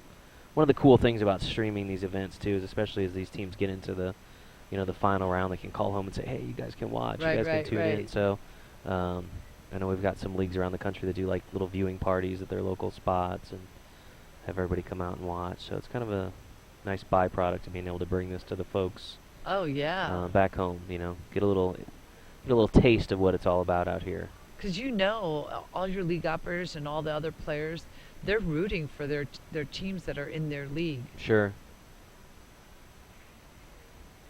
It's the 2-1 combo. Ooh, well, that was good, but I don't know if she can. I don't know that she can squeeze by that enough. Maybe if she gives it a little left English, but if she hits it soft, there's not going to be a pocket for that for the 8 ball next. Well, Christina's going to call for a timeout, her first timeout of the match. So I know you're doing challenge matches and stuff out here. Have you happen to recognize any of these ladies on these teams? You played either one of these? Anybody on either one of these teams? Not that you recognize. Of course, it's probably hard to keep track, right? You play Well, like as quite good a as few. they play, maybe they didn't need any coaching from me, but these ladies look great. Yeah. A lot of them do come over to my booth and get things autographed, and are able to go back home and say, hey, I played with the Black Widow, Right. or she spent time with us, and there's a lot of good spirits here going on. Of course, 200, Interesting. 256 teams here. If you're interested in getting involved in the ladies division, or really any of our leagues, we've got fall session right around the corner. Right. Poolplayers.com/live will take you to a landing page that you can send us your name and number, and our people will get in touch with your people, and we'll see if we can't get you playing here in the fall session. Yep. It's kind of back to school time, right? We like to say Right. back to pool time, Yeah, right? Summer's exactly. over. It starts. Fall session is a big time around the country, so if you're interested and like what you're seeing, encourage you to reach out to us and I don't know see if that we can't this- get you involved in the league. I don't know that this is the best move right here. I mean, I know that that's her main trouble area, but because of that, I would have liked to see her get a few more. It ended up fortunate that Christina doesn't really have much of a shot, but if she can go to the rail that's in front of her right now, actually not by her, away from her, she can kick that 2-ball in. Referee's gonna come over and watch the shot. Again, we have dozens of referees out here, all APA league members, right, who are very well versed in the rules and things. So we appreciate all of their efforts because it is not an easy job. No. These 'Cause guys it are on their means so much feet to them. around the clock, right? And I don't know. Well, she scratched there, but I don't think it was a clean hit either. It looked like was she got not a okay. clean hit. So Yeah. either way, there was going to be ball in hand there, but she does scratch in the corner pocket. Carrie will have ball in hand and an opportunity to keep Christina away from the table, which at this point she's going to need to make the most of this opportunity, I think. It's the combination. Okay, well, She's going to go after the 15 ball in the corner here, it looks like. you know what I found interesting? Christina's a skill level 6. Mhm. Her opponent's sitting there, and she called a timeout on herself Mhm. to speak to, I would guess, Fran, because there are 3 3s and 1 4, so maybe the Right. 4 came over. Fran, yeah. But that just shows when you get in there, even if you're a better player or you have more knowledge, sometimes it's nice to still have that support and another set of eyes. Yeah, and just to kind of reinforce maybe what Right. you're thinking, or Exactly. you know, maybe just to kind of reset your mind a little bit too. Right. You know, just kind of pause and say, wait a minute, I got the timeout, I might as well use it. That was a great shot that she just made because she knew that she can't shoot that 14 by that 6-ball, so It looks like she's gonna have a good shot to run out here. yep, if she can get this 9-ball in and hit it hard enough to get some kind of a really good shot on that 12-ball. Well, it would have been nice to come over a little bit more. Still very makeable shot, but if she makes this 12-ball, it's not guaranteed that she's going to be able to have a good shot on this 8-ball. She's going to have to really draw it with low right and not hit it very hard. That way you get a little bit more draw and it doesn't go whacking all around the table.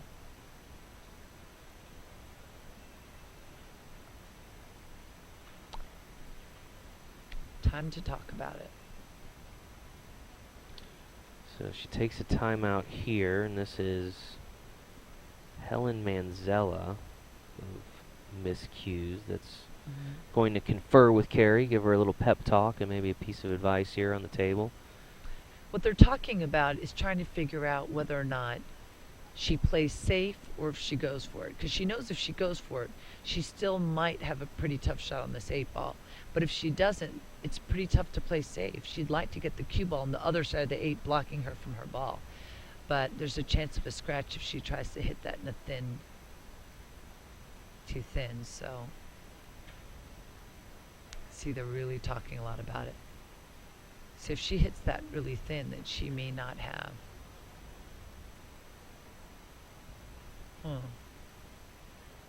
Interesting too that Helen has come out for both of the timeouts for this team, but is actually not the team captain, which is Anna.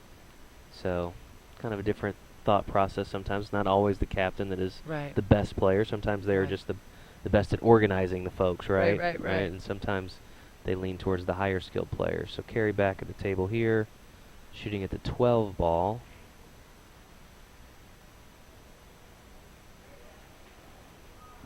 Yeah, I'm not sure that was the best thing. I think I would have just tried to make that 12 ball in that corner pocket, not the corner where the 8 is, but the opposite corner pocket. And then let my cue ball just bump into the 8 ball and hopefully leave me a better shot. So Christina is going to mark her pocket here in the corner.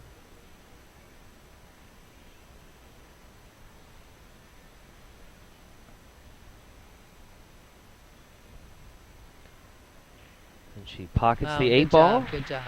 She takes a 2-1 lead, or essentially evens it up based on the skill level difference here. Both of these ladies now needing 3 games to secure this particular match. So Carrie will, with the assistance of the referee, will prepare the rack as Christina takes a quick breather.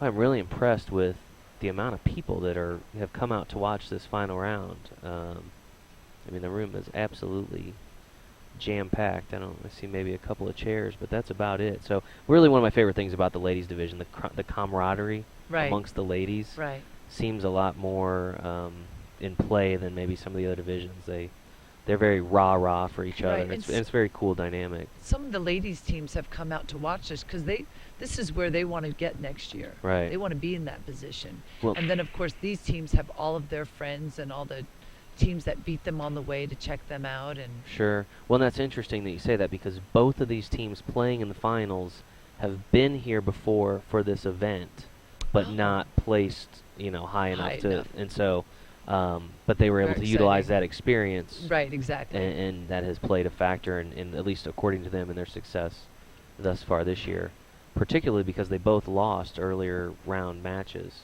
and had to come back through the one-loss bracket. Careful. Just ran out of space there, and the cue ball drops for Carrie. It's unbelievable that it drew back that much. But that cue ball is a light cue ball.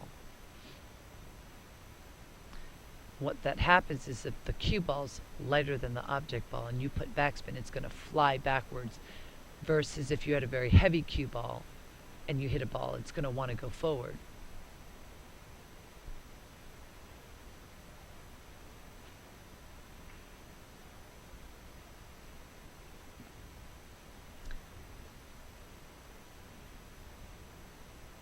Christina with ball in hand. And she's taking stripes because the table is still open. Even though she made a stripe and scratched, because it was an illegal shot, the table was still deemed as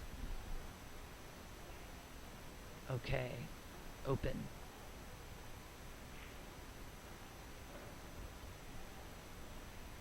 Christina's getting a little bit more comfortable. You can tell, right? Yeah. A little more fluid, a little more deliberate. Right. It's amazing how obvious it is, those little changes, once you're used to watching players and watching matches. She kind of punches her stroke a little bit.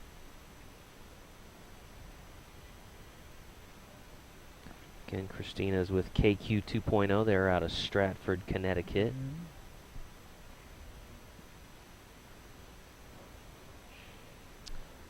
She's attempting to pull her team back to even or give them the lead. Of course, they trail currently 2-1 in this match. This is important. What I would like to do here is hit that 13 on the end rail, straight on, leave that cue ball on that end rail, and move that 13 over closer so that you can do something with that. Oh my gosh, she did it. That's where her being a skill level 6 shows up. Yeah. Making these good decisions. Because there's not a good offensive move. It opened up her 13 ball from down on the rail, and now she could either hit the 13 into the 7 and 14 and go once it's her turn.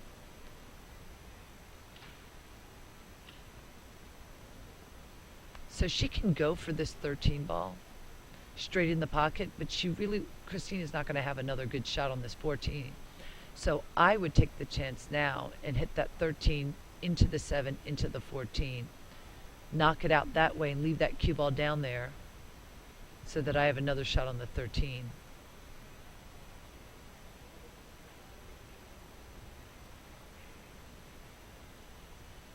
Well, that works too. 13 drops in the corner. Yeah. Looks like she's left herself a potential shot on the 14. And of course she'll have to deal with the 8-ball, so she's making quick work here in this rack. Yeah, yeah. I'm sure she didn't plan to do that. That would have been hard to plan, but it Sometimes worked you get out. lucky, right? Yeah. But she's been making a lot of good decisions, so she got the opportunity because she made a great defensive shot before that.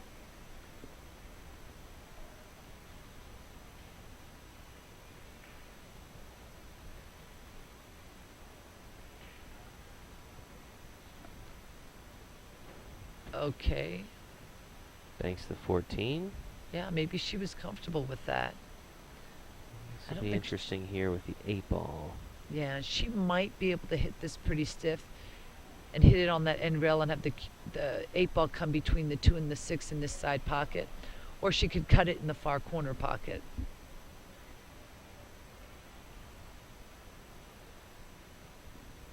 She's looking to see where she needs to go. It is possible. Low, right-hand English, nice stiff hit. She's going to grab her pocket marker. She is going to take that far corner. So she's going to attempt to cut it here. And she's just got to make sure she doesn't scratch back in this bottom left corner pocket here. Because you're only going to catch a piece of that 8-ball to go in that corner pocket. And the cue ball is going to hit that 8-ball thinly. So possibly going one rail and scratching. So as long as she takes care of... Oh, she hit that very thick. As you can see, because it actually hit 3 diamonds up on that table, not close to the pocket, or the cue ball would have gotten a lot closer to a scratch. But I understand her wanting to go. Craig. Got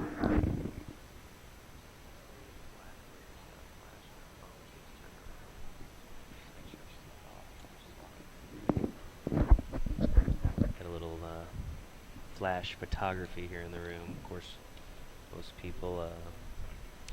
Yeah, the lights actually stay in your eyes for about 15 minutes. Right. So it's critical that you don't have a flash camera in your eyes. And I think most people know. We kind of remind them throughout, but you know, sometimes you've been out on the strip, like taking pictures at night, and you turn the flash on, and you forget to turn it back off. So we'll remind the spectator and move on. Doesn't look like it affected the match too much, which is good. You know, she's got a decent cut on this one ball, but you could also like feather it really thin and put your cue ball between the one and that rail if she wanted to. She's going for it. All the way down. Great the shot. Corner pocket with the 1 ball. Chalk up, Carrie. Chalk up.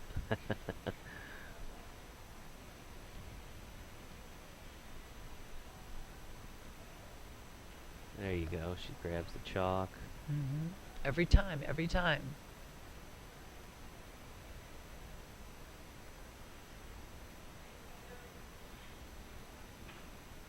Ooh, I don't know. I don't know that she meant to hit that as far as she did. She probably would have liked to have the 4 on the side.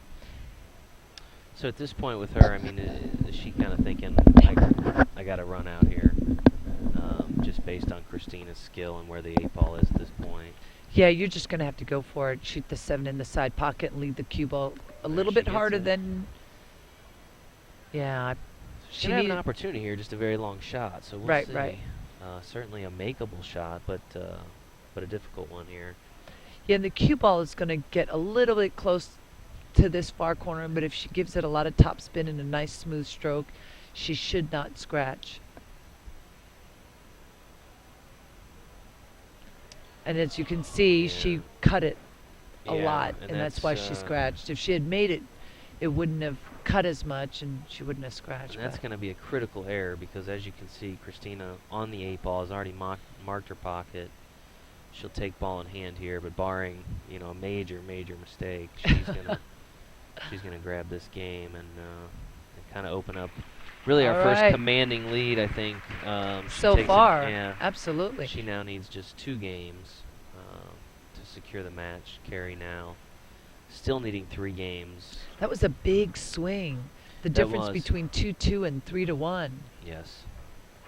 Big game. Of course, game. Carrie opened up with the first game there, and Christina has really kind of settled herself, I think, and Right. is much more in rhythm and looking more what we would expect from a skill level 6 in a match of this magnitude. So, a lot of good pool ahead. I mean, this has been an outstanding match thus far, and we got a ways to go. Of course, we're watching the Ladies 8-Ball Championship here, all part of the APA World Pool Championships in Las Vegas. If you're just tuning in, and ouch. Yeah, she miscued. That typically happens when, as you're taking that backswing, instead of keeping your elbow up on the top of that pendulum swing, right, and she ended up topping. When you drop your elbow, your tip goes up, and she ended up catching the top part of that 8-ball and lost all of her accuracy. Now, what's interesting about this is because she miscued so badly, I think only one ball actually came loose from the rack and hit a Right. rail. So it's not a legal break, Mhm. and she'll now have the chance to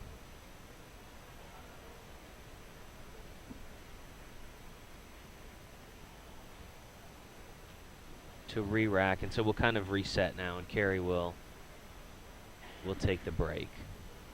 So is that a chalking issue? Is that just a lack of focus issue? No, it's when you drop your elbow on the break. You want to keep your elbow you want to keep yourself solid over the table, and sometimes your body's moving too much, which changes where your tip hits the cue ball. Of course you want chalk, but in that particular case she dropped her elbow, her stroke elbow, on the swing, which changed where her tip hit the cue ball.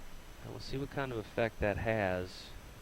Got to be frustrating, no doubt, but not necessarily the worst mistake, right? Because Right, the rack's right. still all there. And Still a lot of work to do. So you just basically sacrifice the break.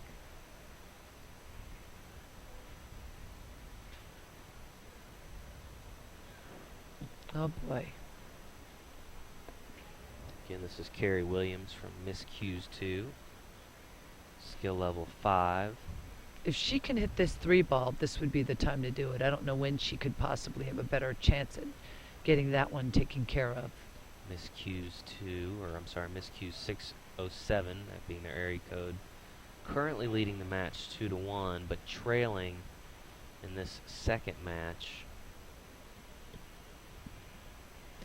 Now she has a tough shot on this 4-ball, but it is very makeable.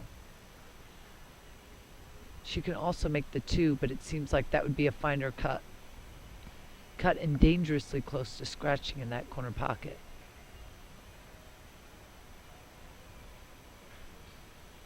So this team Miss Q's, they actually lost in the very first round of the tournament. So I mean, they have mounted a comeback all the way through this thing.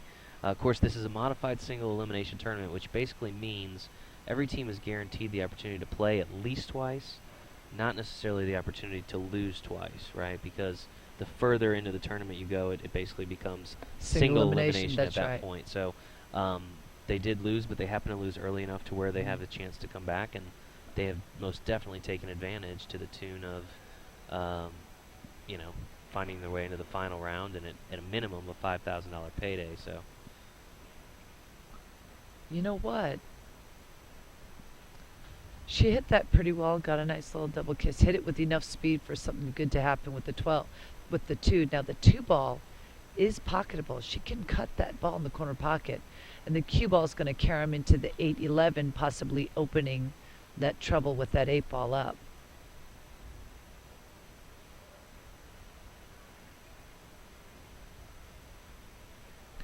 You got a better look at it now. It's the 2-ball in the left corner pocket. Hit it nice and thin. If she makes it thin, she'll catch a piece of that 11 ball. This is Helen Manzella, member of Miss Q's, coming out. Give a little guidance here to Carrie. We've seen her handle all of the coaching responsibilities thus far, at least. Of course, she is the highest rated member of her team, Helen, skill level 6.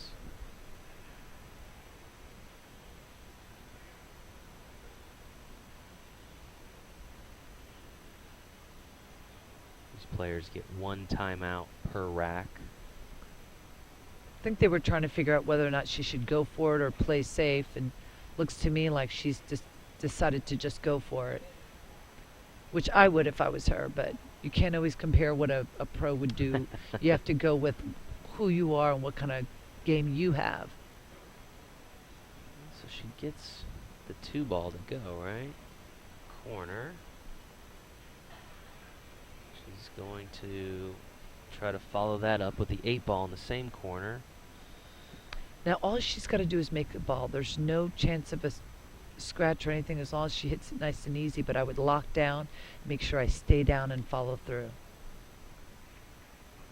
Oh my God! Oh, and a critical I didn't moment there, realize it folks. was. Oh Carrie my drops God. the 8 ball, but follows the cue ball right behind it, which gives that particular game to Christina. Devastating.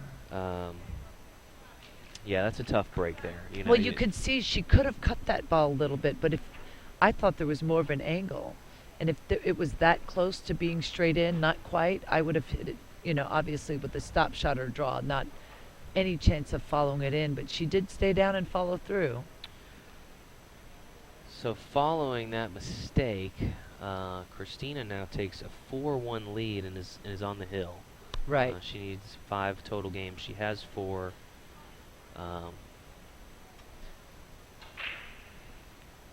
So at this point, it gives Christina the opportunity to be really comfortable at the table, and Carrie has to decide whether or not she's going to keep kicking herself about this or she's going to find a way for redemption.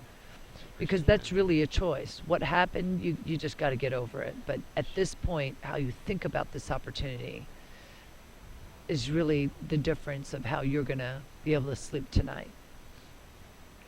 Again, kind of a tough rack here. It looks like she pocketed one on the break. Wow, that was a great shot. Picks one off at least. We'll see how she deals with the and the rest of the jam there at the foot of the table. But everything's pretty tied up, actually. Look at that mess.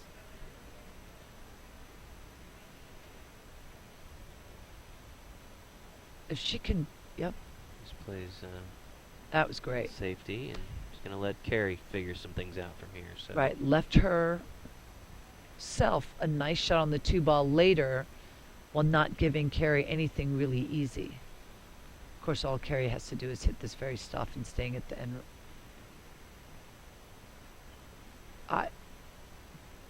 I thought she was going to leave the cue ball on the end rail. Again, it's important to mention these two teams squaring off for $10,000 that goes to first place. The good news for the team that is not the victor here, they still go home with $5,000. So not a bad day, but so there's about a $5,000 swing here. You're kind of looking at the breakdown. We had 2 other teams this morning that were eliminated. They each took home $2,800. So not a bad tournament when you're an amateur player and you're coming out to Vegas. Come have a great time for the week. Exactly. Yeah. Shot at the title. They're doing better than I have done in the casino. I know that. So. Yeah, they tend to go hand in hand. Vegas means you have to lose just a little bit of money in those slot machines or poker or whatever. What did you play? I've been playing a lot of video poker. Double-double is my game. Double-double. Is it? Well, you know Kevin. Kevin, our franchise development manager. Of course. We play a system, and the system appears to be broken at the moment. But hopefully, we still have a week here, so plenty of time to figure it out. Yeah. That's the nice thing about Vegas. They'll always take your money, no matter, It's so funny you said, well, that's my game, right after you said that you haven't been winning so much. So it's probably not your game, but we won't focus on that. And this is Carrie Wilson back at the table. I'm sorry, Carrie Williams. 256 players in this tournament. It's tough to kind of get to know the ladies until the right before the match. So we kind of get a brief introduction to them. And boy, she didn't leave Christina hardly anything. But I'm wondering if that 9-4-12 combination goes, or at least it could leave them. Oh, she's solid. I don't know how I get so. Oh, that's nice.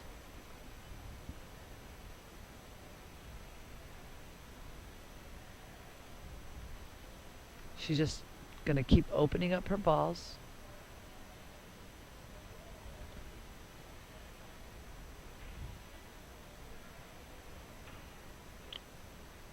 scratches there. Yes, which just gave ball in hand. Again, Christina is on the hill here, so A win here would secure the match. Currently be looking at a 2-1 point split, which would tie the overall match. But again, still a ways to go here for Christina. And some things she's going to have to figure out. Carrie is fanning herself. So I think she's feeling the heat. I don't know if it's her pregnancy Well, yeah, or if we it's mentioned just she the is, pressure. Yeah, I know a lot of folks kind of just tuning in. She is Carrie, who is now seated, is 6.5 months pregnant. She's got a baby boy on the way, and but I talked to her before the match. Said she's been feeling good. It is a little bit of a challenge, you know, with some of the physical things, but certainly didn't hinder her early in the match.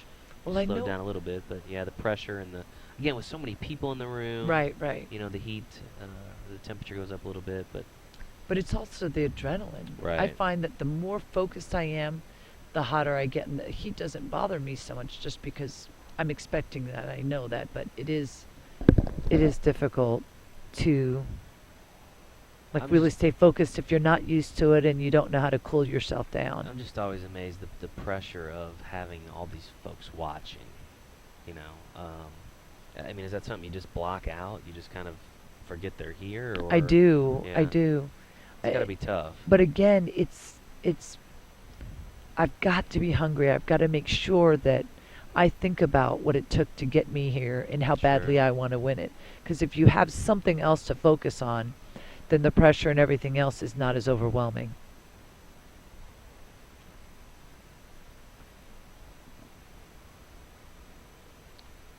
Give Carrie a chance back at the table again.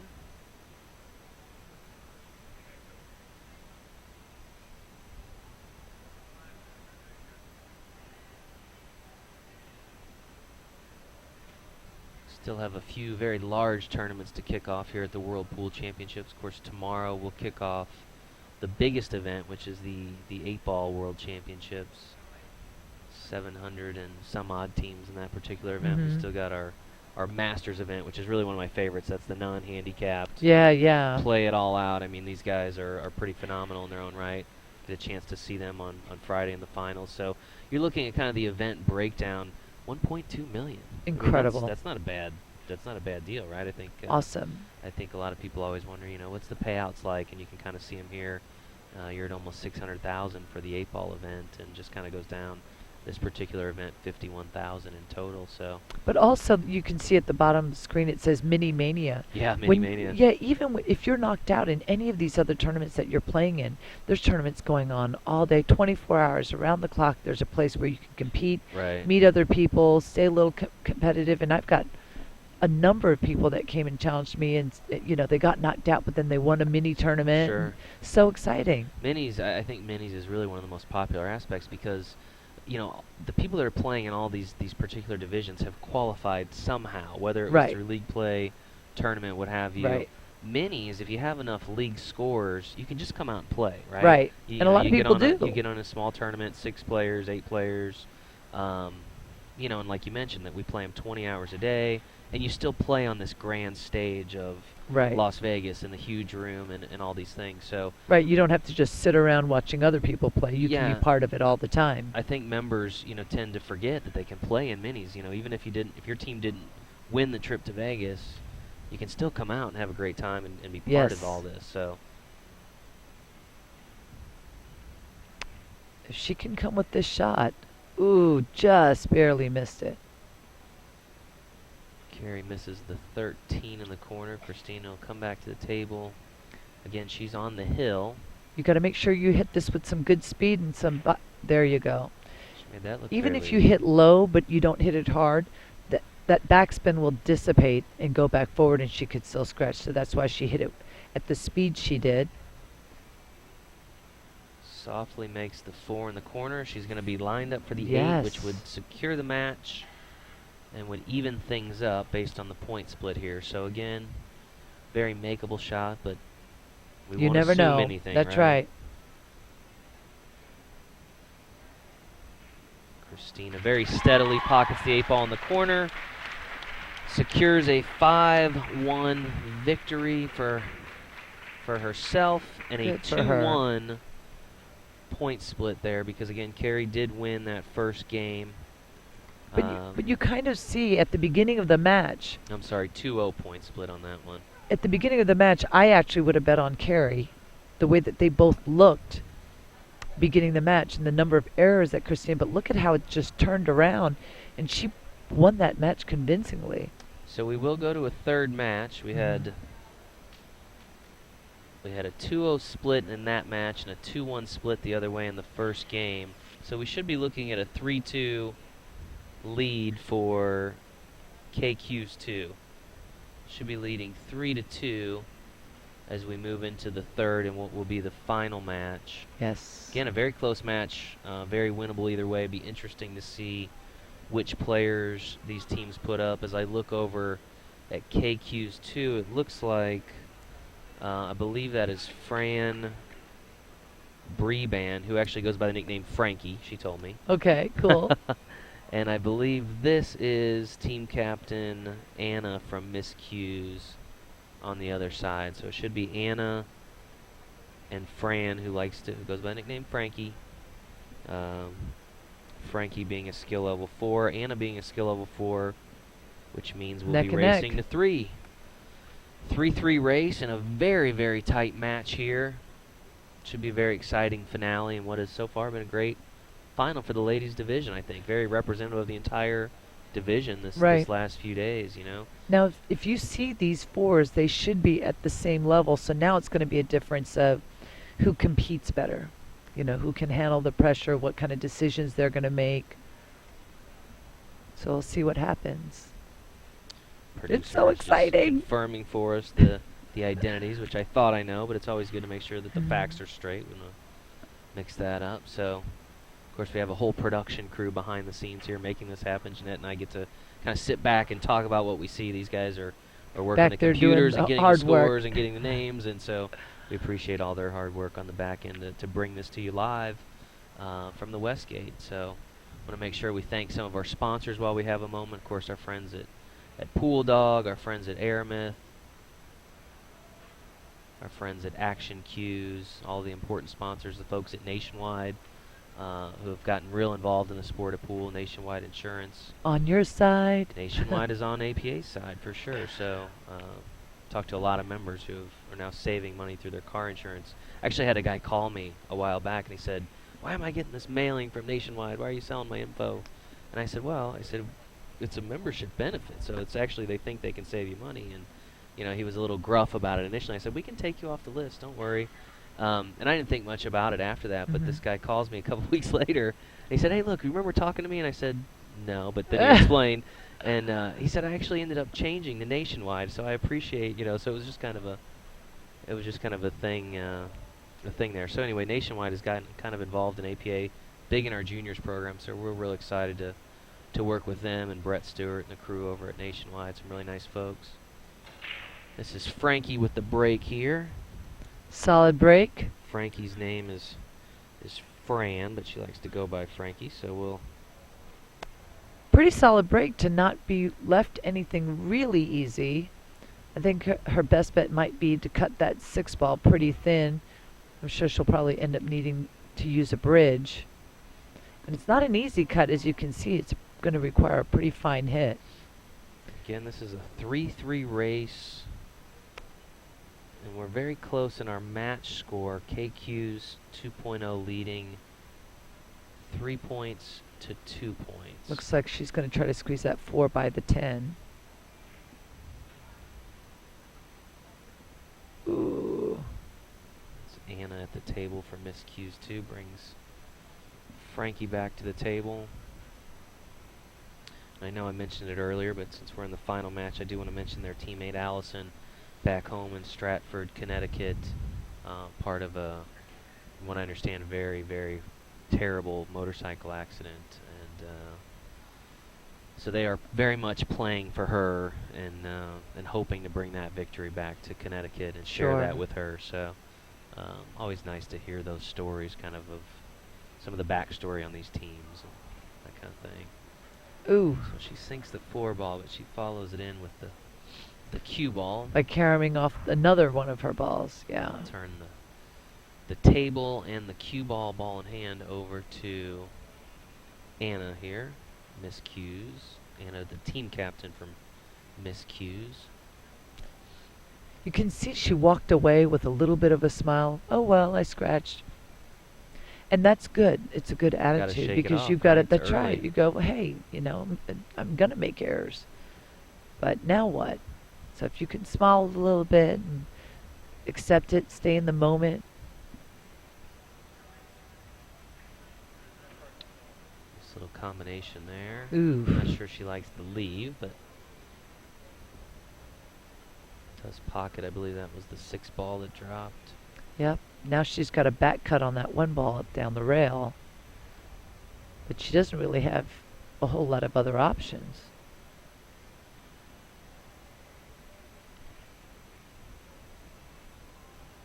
Nice shot.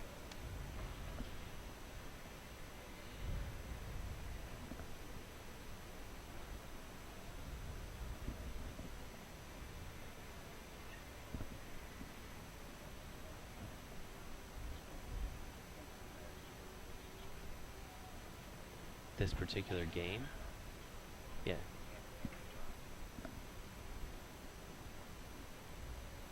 The producers is kind of updating us on the scenario here. Basically, again, with the 3-point scoring, sometimes it's tough to anticipate, but basically the winner here will win the overall match, so kind of easy to follow. This is Anna at the table. Anna and her mother Doris. Her mother Doris is on the team. She's sitting there watching. So again, a lot of times with APA, it's kind of a family and friends kind of group that get together, and not necessarily pool players by nature, but they meet through this thing they have in common, and suddenly they're in Vegas, and now here they are in the finals. So just again, kind of another cool backstory. And we couldn't have a more evenly matched, I think, 2 teams here in the finals.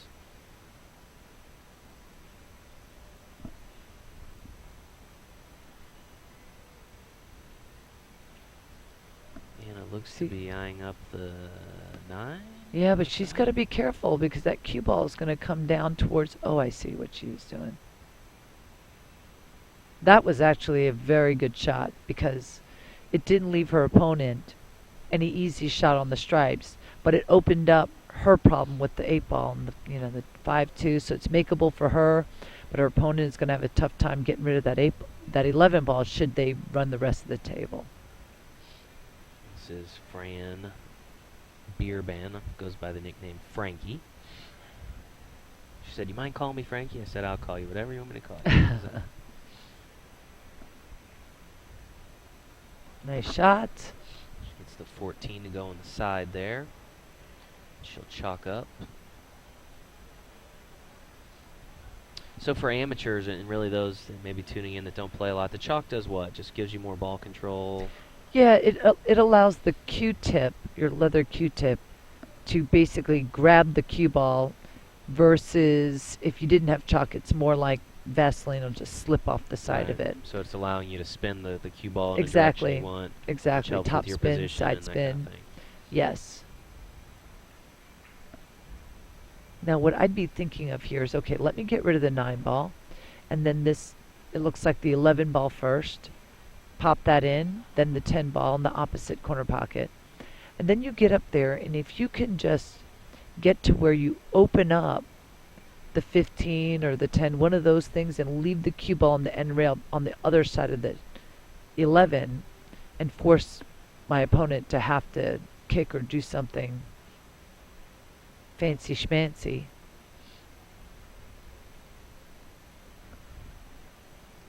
Frankie again is a member of KQ 2.0. They lead this match 3 points to 2.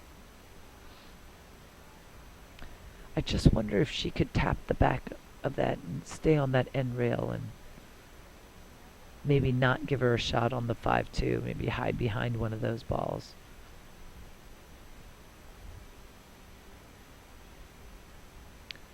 She can always choose to play safe later.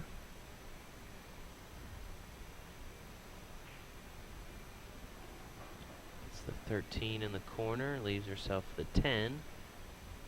Again, chalking very deliberately, kind of studying the rest of the table. See Anna in the background kind of looking on, hoping to get another chance at the table here. I like how disciplined she is at really aiming up that 10 ball into the hole.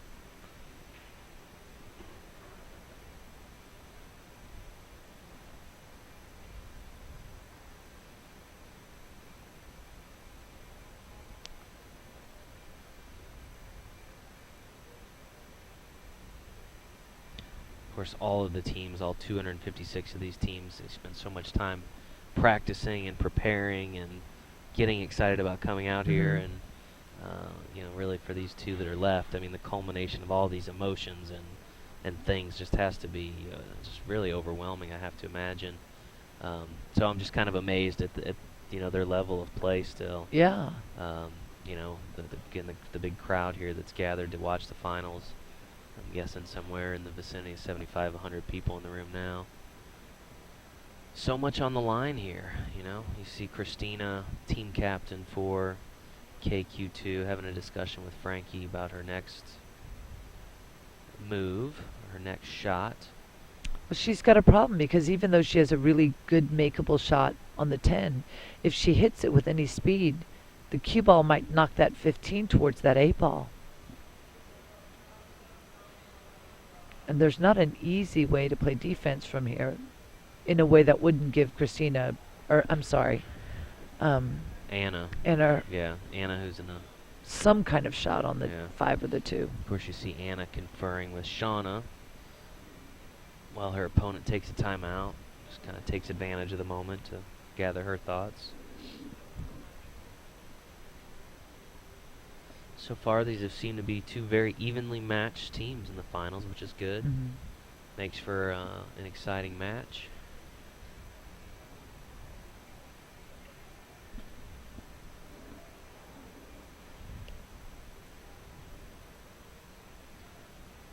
All right, so it looks like they have their strategy in order, and now we will wait to see if the game plan works out.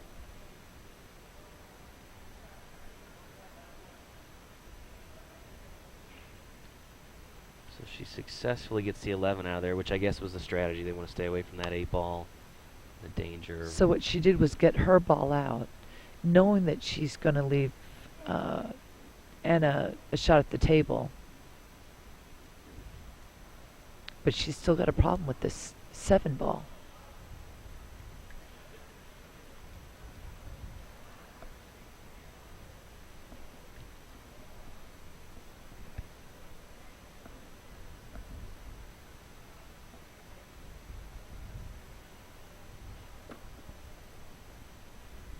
My pen broke. Ah. My light-up pen broke, just for the viewers at home. It's very Thank you upsetting. so much. Laura Wall, if you're watching back home, my light-up pen just broke. Nobody I else will know what love that light-up means, but pens. It helps on league night, I'm telling you. When Yeah, it's because dark you in the play at room. night and Yeah, it's dark in the it's pool just room. like You my want to favorite score pen, keep. So it's my APA pen. Right lights by up the and just fell apart right in right, front of me. right at the ball port. That you click on the clicker on the pen and it lights up the front, so you can shine a light on whatever you're writing.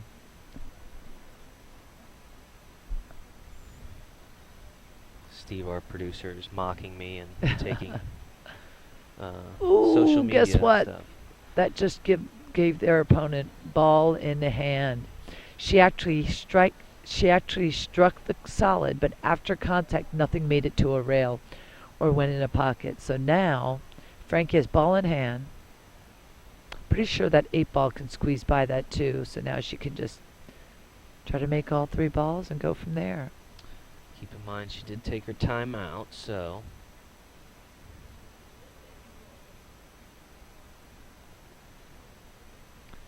she just has to decide which ball she's playing position for. I don't like that. Don't play position, because if she goes too far, she's not going to be able to cut that in and get positioned back on the 15 yet.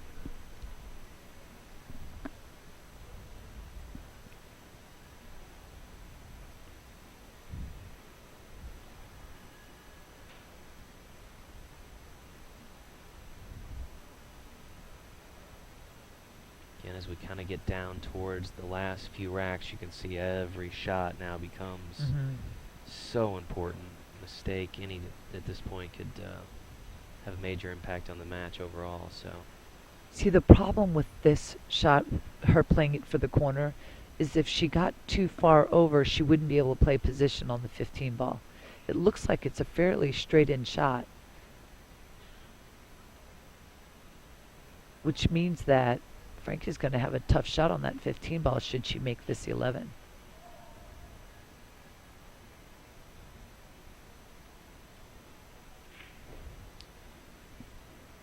gets All the right. 11, and I think she gets the leave that she wanted. Now, whether or not she's gonna try to cut that.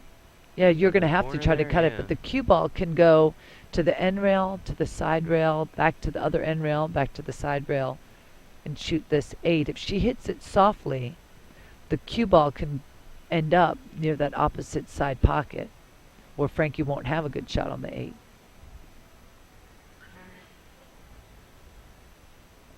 It almost looks like she's trying to play safe.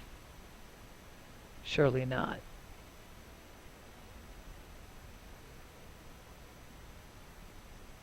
Oh, she's trying to bank that ball in.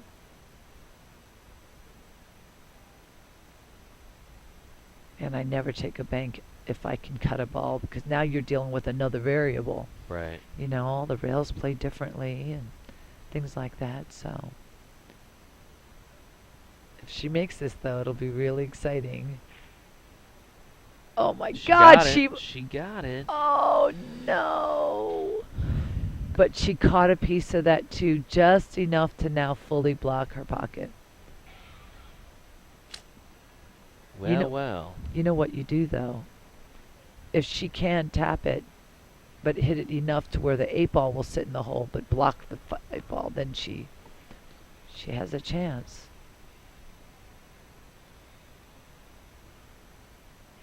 Frankie marking her pocket there, indicating which pocket she intends, at least, to attempt to pocket the 8 ball. If she can hit that 8 ball fairly solidly and leave the cue ball on the end rail, it'll move that 5 ball up table and make the 2. No, she was going for it. And this is the problem with that. If you hit it at that speed and you go for it, you're going to leave them a wide open table. So yeah. she opens the pocket, but she also opens up the table for Anna here. Skill level 4, so I would say capable here of potentially finishing out the rack. That's right. Again, it's a little more challenging at this level with all the stakes and the people and the streaming that we're doing. I mean, it's not typical of league night, right? So we'll see how she responds to the pressure here, but certainly the door is open for Anna here. Well, when you're playing for tens of thousands of dollars, or I mean, it's a what was it? It was $1.2 million in prize funds that they're giving out throughout this whole. 1.2 million is what I was talking to Bill and the tournament team before we came out, because I said, what are the numbers? What is the total amount? It came out to like 1.2 million. Yeah. But the thing is, he said that doesn't even include like all the flights and the hotels and everything for the people that get their trip stuff too. So that number I don't know. I mean, it's got to be, I would assume, well over 2 million. Right. We have, I think I looked at the numbers. There'll be over 12,000 players or participants throughout the 10-day event. So it's just the sheer numbers are 300 plus tables and the payout and not like anything else anywhere in the world. Right. Well, again, Guinness World Record, world's largest pool tournament. That's not just a tagline that we like to say. That's a real thing. You know what? She just made a great shot there, drew her ball a little bit. Now she's going to cut the 5 ball in and come across table for this 8 ball in the same pocket.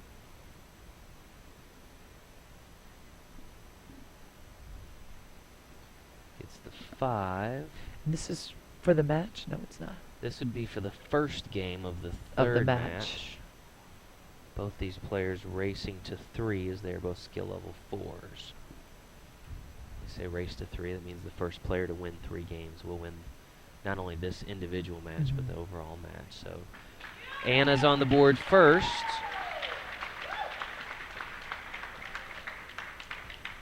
That'll put her up 1-0. She now needs just 2 games to secure the victory for her team. Frankie will come to the table and with the assistance of the referee start to rack the balls. Of course, we do want to remind folks we're mid-August now, so we've got fall session just around the corner. Of course, I don't know if a lot of people know this about you these days.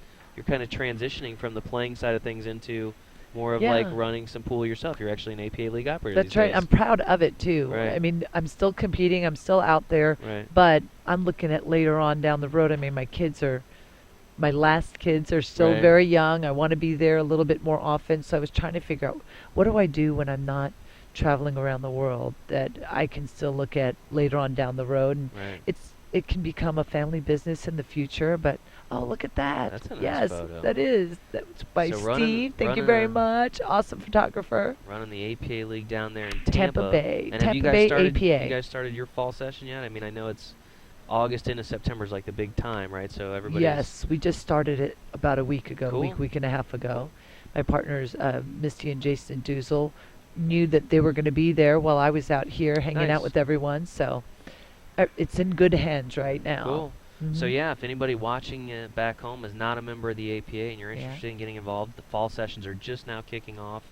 Even if they've already started, there's usually some time to get in, right? The first couple of weeks. Absolutely, for the first 4 weeks. But also, if you don't have a team to bring to the table, there are always teams looking for players, and especially the lower skill level. So if you think that you're not good enough, they love to have it, because so many players from playing in our league, they're meeting people, they're having fun, they're getting better at their pool game. Sure. And so they're always going to need more lower skill level players. And that's really what it's about. I mean, the Vegas is a part of it, right? For some of the teams, but an awesome part it's really of it. it's really the community and kind of the hobby side of it, and this becomes like your social group.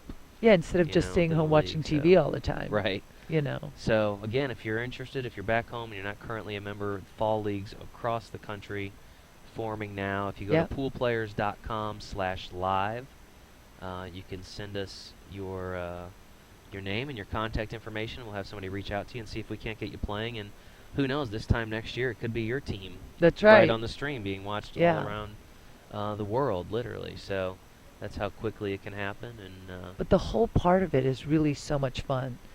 I mean, I always tell people, it's so easy. That's why I wanted to become an APA League operator, because I believe in what I'm selling. Right. Because it's very affordable. It's only $25 a year to join. Very affordable membership. And then your team comes in and they play other teams for a small weekly fee. It's great for the host locations, all the different bars and pool rooms that we have across actually the world. We've got United States, China, Canada, Japan. Yeah, I know Kevin's always talking to other countries, people from other. I know he's talked to Turkey and Greece, and so a lot of interest. But yeah, it's good for the pool universe, right? These leagues, right? And it's, I think, good for humanity in general, because it's just people having a good time, especially in this day and age where you want more things to be happy about. Exactly, right. This day and age of kind of a lack of community and that kind of thing. Yeah, everyone's at home and on their text messaging or on front of the computer on Facebook, instead of actually literally one-on-one being out there meeting other people. Right. So here in the action, we've got Frankie, KQ's 2.0, Stratford, Connecticut. She is currently trailing 1-0 in a race to 3. Certainly plenty of time to turn things around for her and her teammates. They do lead the overall match 3-2, but basically this is going to come down to who wins this last match. So. But she's trying to make the 6-ball, but I don't know that it. Okay, she was able to get it to go forward and give her a shot on the 1, because it would have been tough if that cue ball bounced a little more. She would have had a long shot. Yeah, and it's kind of from our vantage point here, folks. It's a little difficult. We're kind of offset at an angle, so certainly don't see the table as well as the players that are on top of it. But let's see what she opts to do here. Looks like she's got the 4 and the 5 mid-table. She's got the 1 ball. I'm not sure when she'll have a better chance of getting that 1 ball out of there because of where the 14 is. And it might be a good opportunity to break open that 8-ball, because I don't think the 8-ball goes. Looks like she's going to size up the 4 ball. I can't tell if she has enough room behind what I think is the 14 ball. Well, that's interesting. No, she definitely can shoot this one, but maybe she didn't want to. She opts for the 4 and misses. So. Well, the problem with that is, yes, she got rid of one ball, but she wasn't guaranteed any other shot. And now that one ball is going to be a whole lot tougher to get to. That 4 ball where it was, she had a lot of different ways she could get to that 4 ball, but only the one way on that 1 ball. And that would have been the best opportunity to break that 8 ball out of here, glance the top of it, and still have the 5-4 to mess with. Well, in the last rack, we saw Anna kind of take advantage when the door was just kind of opened a little bit. Yep. We'll see if she can do the same thing here. It would be huge. She'll start with the 1.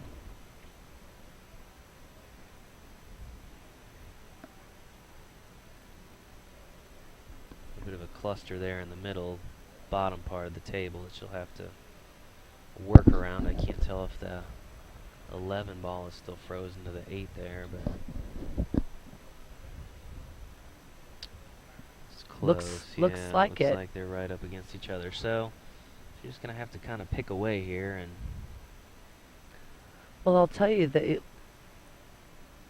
that 11-12 combination goes. Ooh. she takes the 10. Looks like she leaves herself on She can shoot that 13. 13 ball in the same corner pocket and hit it a little bit low and stiff so she can make the 11-12 next. break those out. And she might not even choose to go for it. She might just shoot that combination, leave the cue ball on the end rail, and make it really tough on her opponent. Well, that still made it really tough that's on her interesting. opponent.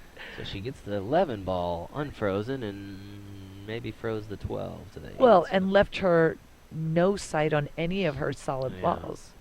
So Frankie's getting up there, and she's laughing Yeah. and talking to Anna Some right nice now. They're both, sportsmanship there, yeah, they're too. both laughing right now, and she's probably not too happy about the fact that she can't see.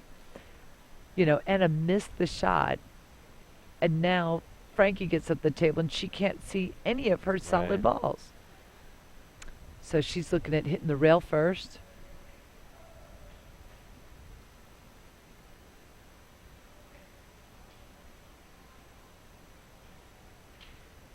She's not far off from there, but if she hits it naturally, there's a decent chance of a scratch in this corner pocket. If she doesn't hit the 11. Let's see.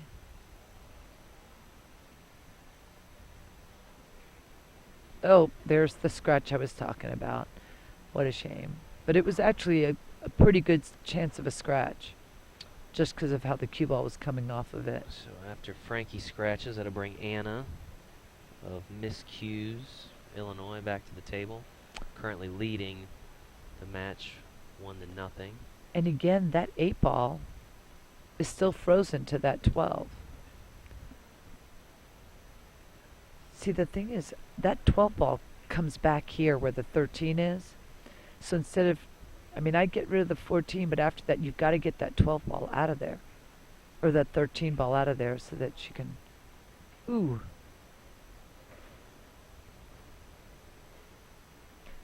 She's got some work.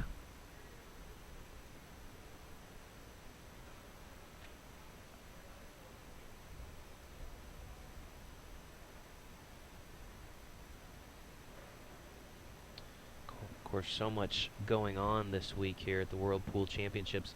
One of the unique things, though, that in all my trips out here that has never happened, of course, you know the Riviera closed down last May after our event. Tomorrow night, I guess it's technically Tuesday morning, 2 a.m., they're going to implode the final tower of the Riviera. Wow, Yeah. really? So the West Tomorrow Gate here, night? Yeah, Monday night, Tuesday morning. So the West Yeah. Gate's actually opening up the pool deck. So people, because it's got a great vantage point of looking at the implosion. So oh my gosh, I don't know how late I can stay up, but Right. I'm gonna try. Right, 2 So we can a.m. witness yeah, it. 2 a.m. But I've never. Have you ever seen one imploded? No, no, yeah, I mean, It's haven't. one of those things. It only happens every, so often. Right, right. So they've been dismantling the Riviera now for the past year or so, and they imploded the initial part of it in June, and it just so happened that during our event here in August, the final towers will come down. So I know everybody's kind of excited talking about it, Right, just 'cause right. it's not a common thing that you get to watch. amongst all the other exciting things. So the key is just being able to stay up till 2 a.m. to watch Right. it. So that can be a little bit of a challenge, but it's Vegas, right? So Yeah, It's for all okay these to stay up a people, little later. they're here to hang out and have a good time, but you guys are working around the clock, so. Well, we'll be streaming the 9-ball. We've got the 9-ball finals tomorrow, starting at 3 o'clock. And I'll be there Pacific for that time. as Yeah, well. So Jeanette and I will be bringing you that event, and then of course Tuesday we've got the finals of the Jack and Jill Doubles Championship. Oh man. Frankie pockets the 4 in the corner. These ladies are just showing so much heart. It just makes me so happy. Looks like she's got decent position on the 5 and the 1. She actually Chalk looks up.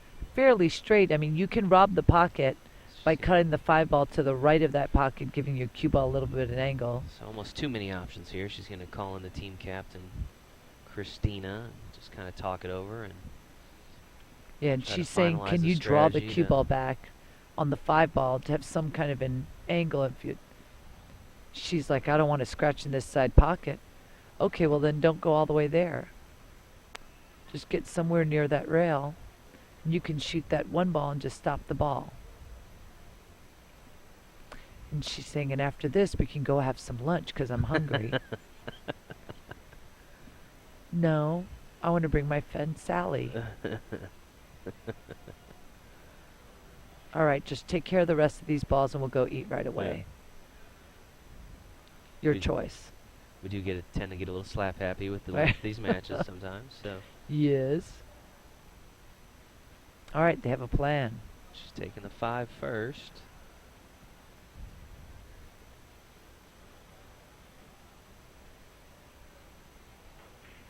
Oh, I'm sure that was not part of the plan there. No, and of again, we course talked not. about it earlier, kind of getting ahead of the shot at hand, and that. Yeah, she was looks like thinking that's what more about happened. drawing the ball. Yeah. And especially with that cue ball jacked up, I probably wouldn't have tried to draw all the way back because the risk of the scratches in your head. Even if you draw back a little bit, you have a decent shot on the 1. The cue ball is a light ball. It'll come across where you can shoot the 8 ball in the same corner pocket. But the key was making sure you made that straight in ball, even though the cue ball was near the rail. Right. Easy to say now, sitting from Sure, yeah. our vantage point, of course. Much easier to talk about it Oh than my to do it. gosh, what's going on? Anna's gonna miss the 13, so Yeah. again, as we get later and later, and the the stakes kind of go up, That's the right. nerves start to kick in. I'm guessing the heart rate of both these ladies is quite high at this point. Mine would be.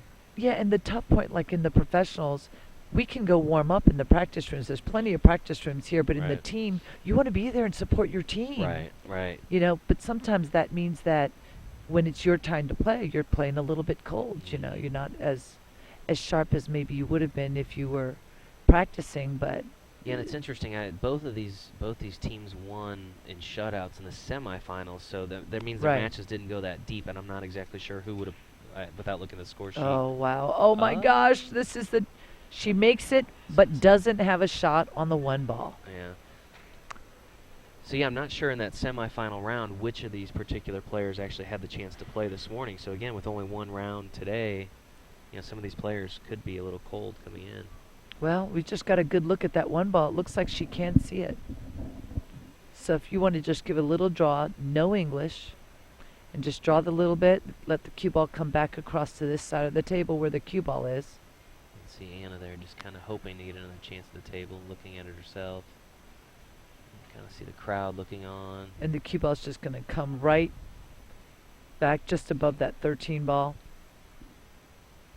Again, she's near the rail again. She's going to stay down and follow through.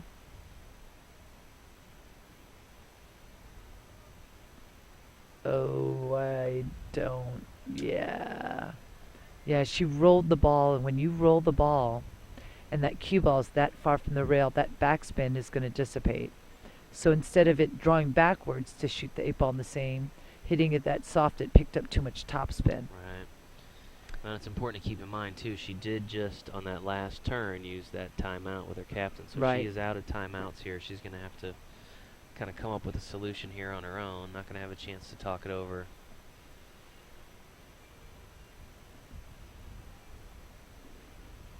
Well, she could go for the cut in that corner pocket. That's what she's looking at. She could choose to bank it.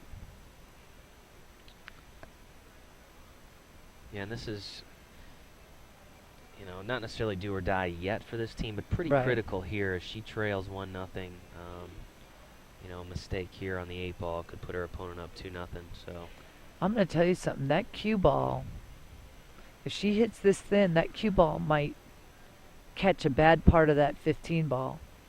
She's playing it there. That cue ball looks like it's going to run right into half that 15 ball, possibly risking a scratch in that side pocket.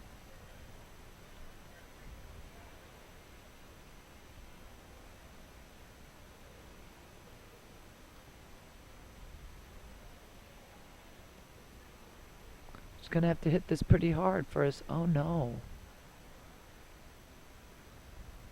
She was choosing to play safe instead. right, and I'm not sure. I know she was choosing to play safe, but I'm not sure that was That wasn't what she intended. Yeah. because she's left Anna of Miss Q's with some options here.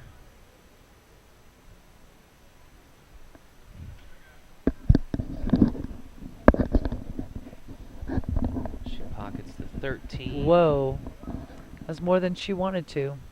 So now we're talking about shooting that 15 in the into the side 8 pocket in and the let the corner. cue ball. Yeah, and she can let that cue ball follow, and the cue ball go under the 8 ball to the end rail, to the side rail, and back up for the 8 ball in the same pocket. Boy, this is a tough shot. This is a very tough shot that she has left herself. Dig down, commit to an exact spot, plant your feet, and just say, I'm going for it. She's gonna mark her pocket, far corner there. The worst thing you can do is think Chalk about up. how tough the shot is instead of Sure. making sure you commit to it. Right. Just say, you know what, make it or miss it. I'm committing to this shot. I see that a lot when when I'm shooting. There's times when I take a shot and I'm thinking, I knew I wasn't going to make that because I was so, Right, thinking about all this other hesitant stuff. about whether or not that was the right shot in general. Yeah, So, so sometimes the best shot is the decisive one. yeah. Really being committed to it and saying, whatever happens, happens. I'm going to go for it. Well, just as I say, it looks like she's very committed. She pulls up and is going to take a timeout. So just they wants to called rethink her a little bit, timeout, She's sure. going to bring Helen Manzella, who is the not the team captain, but really the highest rated best player on go- the yeah. team, who we actually have yet to see play and won't see play in this particular match, but came out to offer some guidance here and Skill level 6. very critical moment. I mean, this is the 8 ball, and her team currently up 1-0, but trailing in the team match. So this would put her on the hill if she can make this 8 ball.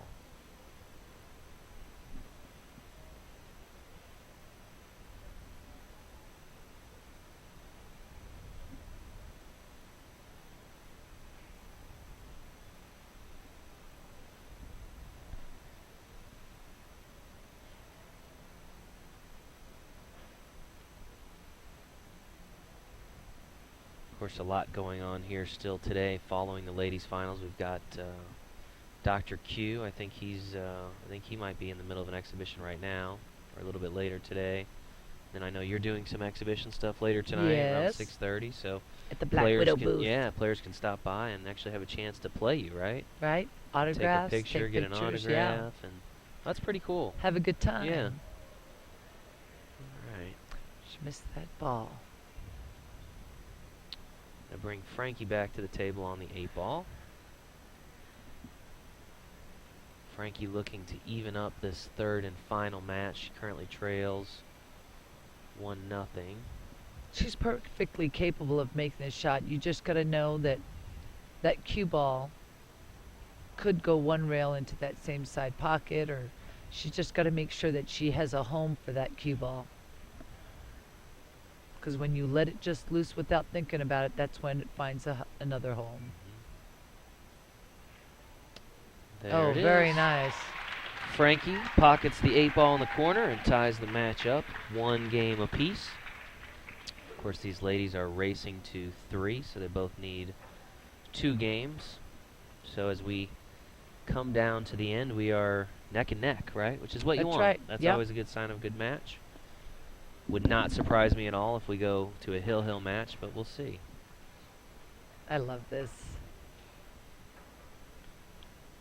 Just got to stay in it and stay focused and just pre-shot routine. Make a decision standing up, picture it, Right. find your target, trust yourself.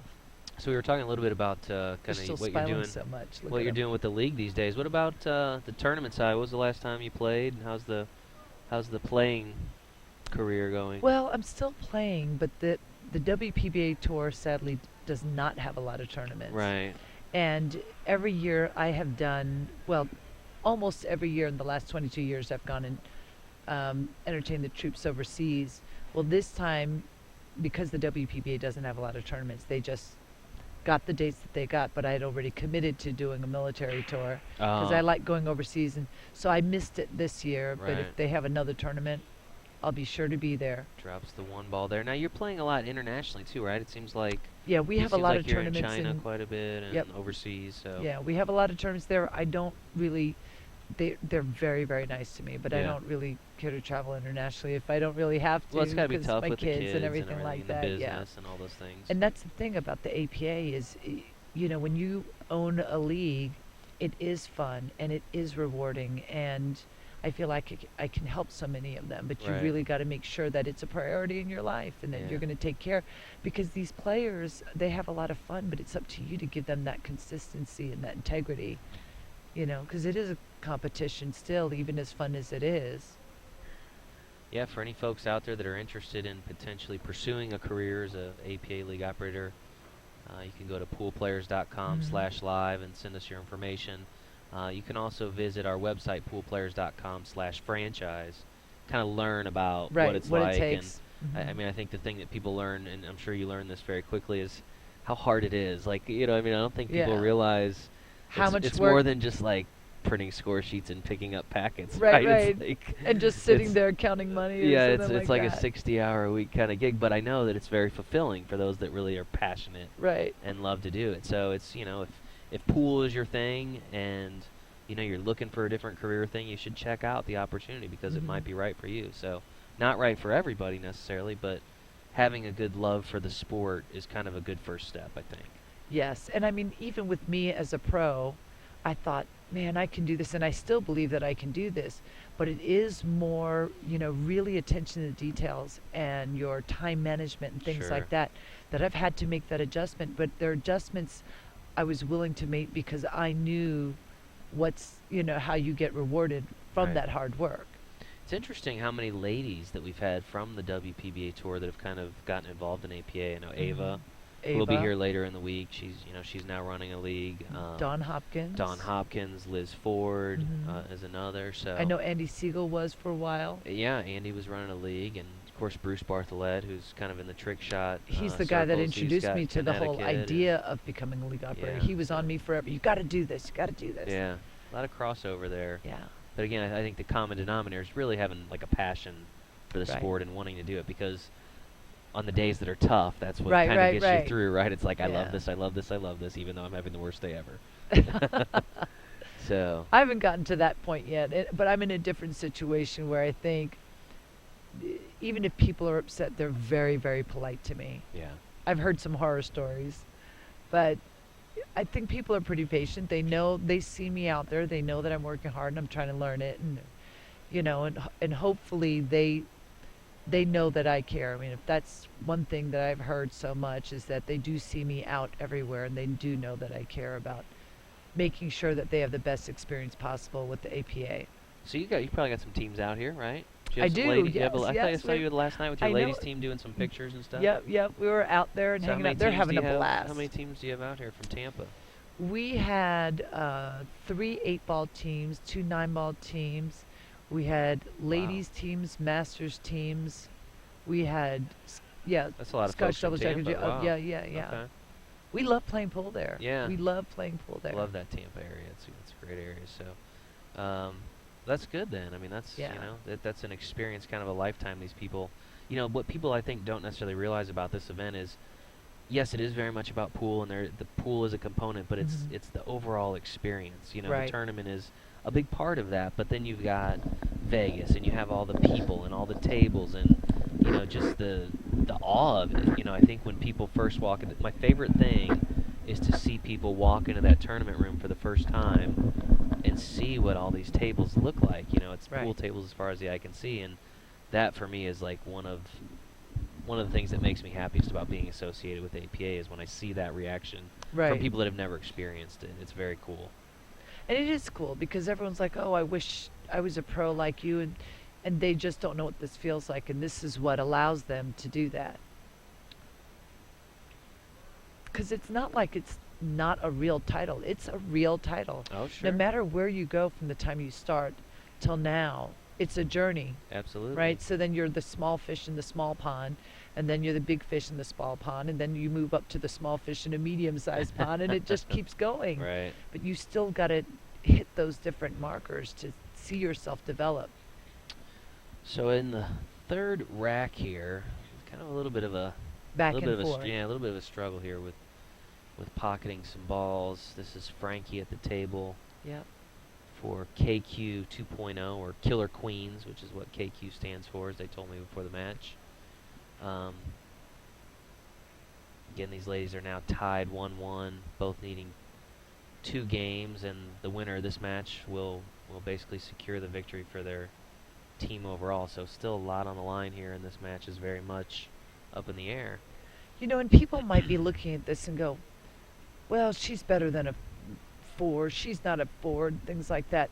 But if you know what you're looking at, and sometimes I feel like the people that judge that, judge it on the fact that they're making all these balls versus some of their strategy and their position play is questionable. Yeah, you know, it's easy to focus on, oh, they just banked a ball in, but then they don't fail realize, to see the next 3 shots when they missed position, shot the wrong ball. Right, exactly.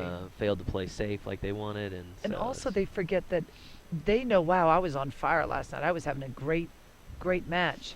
Well, their opponents are going, oh, they're sandbagging, you know, and vice versa. But it really is something that it is just the most rewarding, fun thing. I tell people it's the greatest business in the world for me because I'm selling fun. I'm not selling a $700 vacuum cleaner, you know. Right. Yeah, and I don't know if a lot of people realize the amount of oversight that goes in at the event to kind of monitoring skill levels. I mean, so after every match is played, all the information is computed, and there's actually a National Handicap Review Committee, a group of folks. They put these guys in a war room. There's about like 10 of them, a group of league operators and staff, APA National Office staff, and they review every score of every match that gets played. And that's critical. And they do it like around the clock. These people only like, because of the way the rounds go, they they literally have like 2 beds in there. They have to sleep, take naps in between rounds in the room. But they're just that dedicated to making sure because you know the integrity of the skill levels is the most important thing, and you know there's a lot of commitment about that. Occasionally you get to that dreaded disqualification when it's needed, and nobody likes that process. You know, nobody wants to have to be the one to tell a team, you know, you're disqualified. But at the same time, it's vital to the integrity of the event, and if it means, you know, disqualifying one team, then to protect the other 255, then that's just what has to happen. But and there's a lot of care that goes behind, you know, making those decisions. Absolutely. They don't just make that lightly. Absolutely. So what I try to tell people is just go play your game. Don't focus on, you know, let us worry about the skill levels. That's what we do. You just go out and play, right? So, and I think you're seeing that here. I mean, I think these are 2 teams that are very, very evenly matched. Like I said, it wouldn't surprise me if we end up going hill-hill ultimately in this match, just based on what I've seen so far. But again, this is Frankie at the table. And I would have tried to bump into that 14-2 long time ago, and now she's straight in. See, if she had a little bit more angle, she could cut the 7 in and have the cue ball rebound into that 4-2, but she's going to have some problems now. And especially if she makes this 7 first. I don't know what she thinks she's going to do with that 2 ball later. She'll, I guess, shoot the 3 ball next. 2 ball can bank 1 rail into the bottom left corner pocket, but tell you what, it's kind of yucky.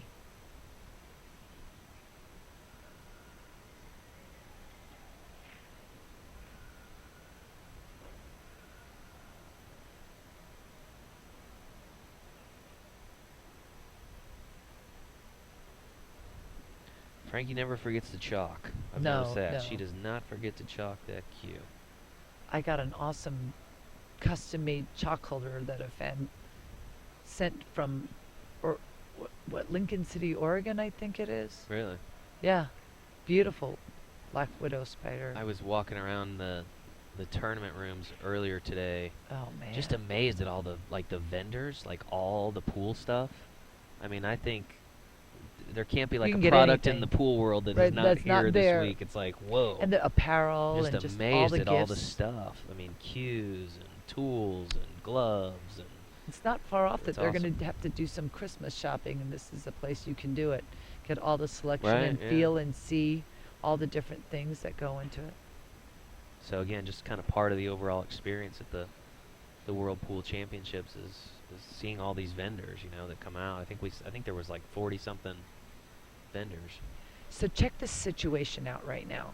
She could try to make this 13 ball, but there's not really reward. If she could just glance that ball that's behind her. See, she let Frankie be able to see that 3 ball, but what she could have done was go the opposite direction and stay behind the 15. Now Frankie's going to be kicking at it, and if she can't hit it, she would have gotten ball in hand next. But now there's no chance of there being a scratch, really. And you're just going to be opening up their ball. I would have forced them to make the error.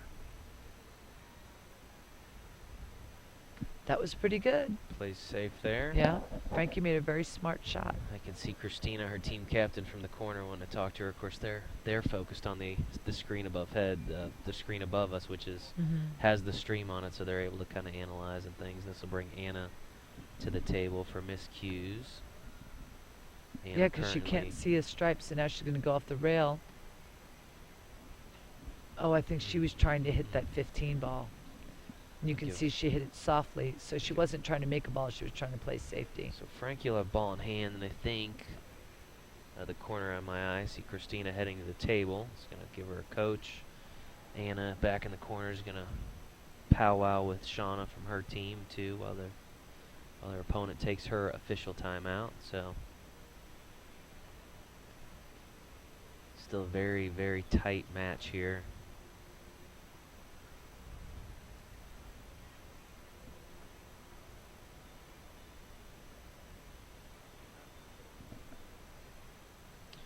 Of course, you're seeing the schedule for the streaming that we have throughout the week. Of course, you're watching currently the Ladies 8-Ball Championship. Tomorrow, 3 o'clock, again, that's 3 o'clock Pacific time because we're here in Las Vegas. We'll have the 9-Ball World Championship Finals. Should be an outstanding match there. Tuesday, we've got the Jack and Jill Doubles Finals at 6 p.m. A little bit later in the week on Friday, we've got the Masters Championship Finals. Would highly encourage you to tune into that one. That is some outstanding play that you'll see there. That's at 1 p.m. on Friday, again, Pacific time. And then on Saturday, the final day of competition, we will have the granddaddy of them all, the 8-Ball World Championship Finals. That's at 3 p.m. So mark your schedules, folks. Come back, tune in, make sure you see some of the action that we still have to go here at the World Pool Championships. Again, this is Frankie on the table here. Bit of a combination shot.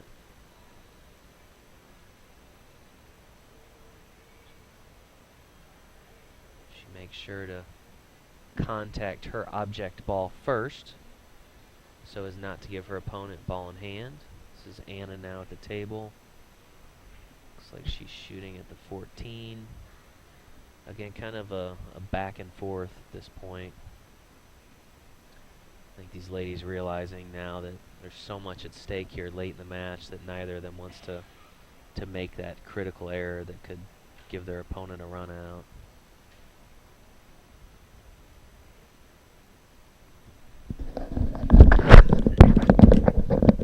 Frankie's going to call a referee over to watch the shot, make sure that she didn't foul.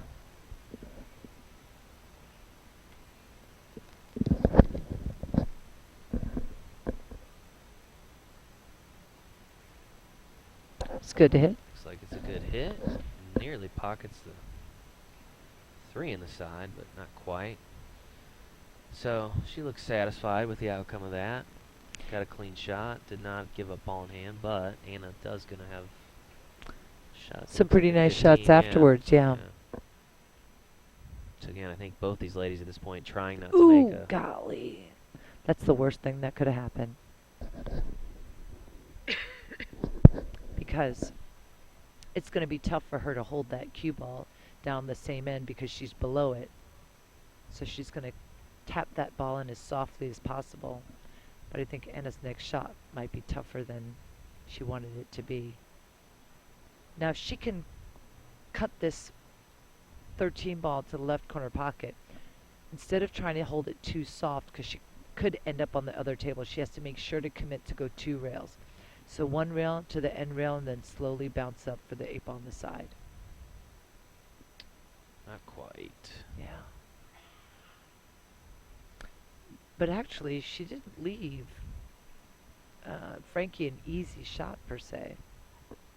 She can make that 2 ball, but she's got to watch what is happening to the cue ball. The cue ball, actually, this scratch in the side is avoidable, but you're going to hit it again, thin cut on the 2 ball, let the cue ball hit the side rail between the 2 ball and that side pocket, come across 1 rail, and you've got to hit it nice and smooth. If you hit it too hard, the cue ball is going to want to go straight towards that side pocket.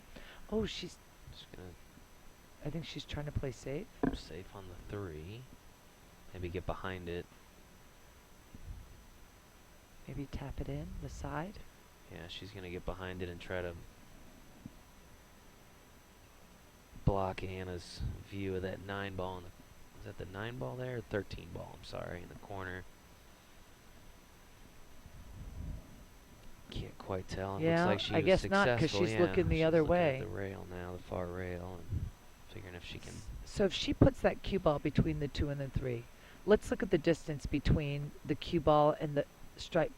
There's 1, 2, 3, 4, 5, 6 diamonds between them. So if you go down 1, 2, 3, hit that 3rd diamond with a little bit of left English, you should be able to make that. Oh, that's brutal! That was such a great hit. Yeah, and I mean that was probably the right shot there. That absolutely. She was just a little bit off on the and angle. That was a great. I mean, the chances with that ball sitting in the hole, the chances that it would go right underneath it just enough to scratch, was kind of unlucky. Seeing some of the geometry and pool in motion right there. So absolutely. For all you. Because you can go by angles, right. but it's not like straight lines. There's the sphere, you know, the balls that are coming off the rails, and the rails bounce. They're made of rubber, and so you've got to. Oh my gosh, she almost missed that. That may prove to be the turning point here because things go as planned. She's going to be up 2-1 on the hill, kind of like we talked about. Neither one wanting to kind of give, and that may have just been the pivotal moment that.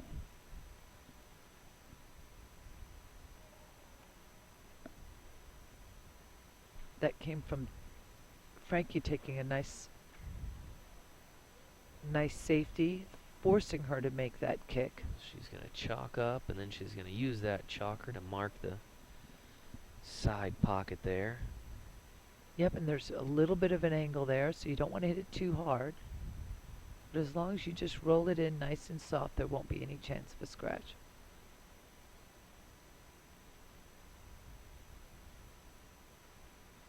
There you go, nice and soft. Slow down. Wow.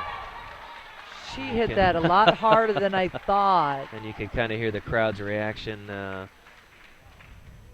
Frankie will take the 3rd game there by a hair. Wow. Oh Again, I mean, we talked about how close this final match has been, and you're seeing it there. Well, I was thinking if she hit it soft, I wasn't expecting her to hit it hard enough for the cue ball to go down that table. Wow. Can't get more exciting than this, people. So Frankie is now on the hill. Victory here for her would secure the match for the team of KQ's 2.0.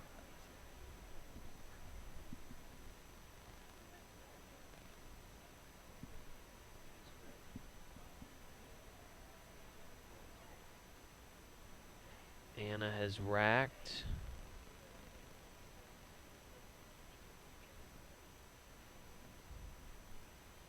Frankie preparing to break here.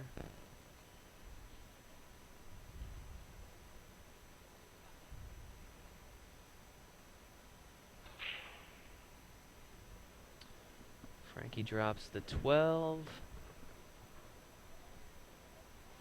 And the 3 ball.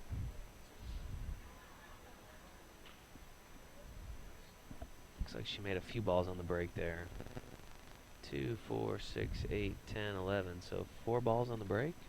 It's pretty impressive. Yeah. All right. We have a headset for Mr. Brett here. Hey. Yep. I'm going to move down a little bit. We're going to get cozy. We've just been We joined have here an by awesome Mr. guest. Lee Brett, world-class instructor here. Lee, you'll join us here for the latter stages of the match. What's going on, buddy? Hello, Lee. What a special treat it is to have you here. I know people have been saying great things about you and what you've been doing here for our players.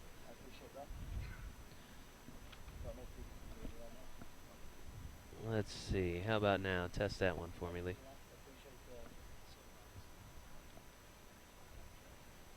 Thank you, Jeanette. I appreciate the feedback. He lost me, too. Nope. All right. We're getting him all settled in while Frankie's trying to run this table. There we are. Better look at the table right now. So again, Frankie is... Hi, Jason. Hi. Are we live? Hello. How you doing? All right. Very good. Very good. Glad to have you here. I appreciate you guys letting me come and sit with you. Hopefully the people can understand me at home. Yeah. I'll try and Just speak don't a talk little too bit. fast. That English Yeah. accent, Mr. Brett. I'll speak slow as I can. So we're just we're in the latter stages here, the ladies 8-ball championship. It's been an outstanding match. We've got Frankie here from Stratford, Connecticut, currently leading 2-1. Her opponent Anna and the team from Oak Forest, Illinois, trailing slightly. Of course, Frankie is now on the hill, needing only 1 victory for her team. Is this to win the championship for the ladies? This is for the championship. This Yes. is she is one victory away from sealing the deal here.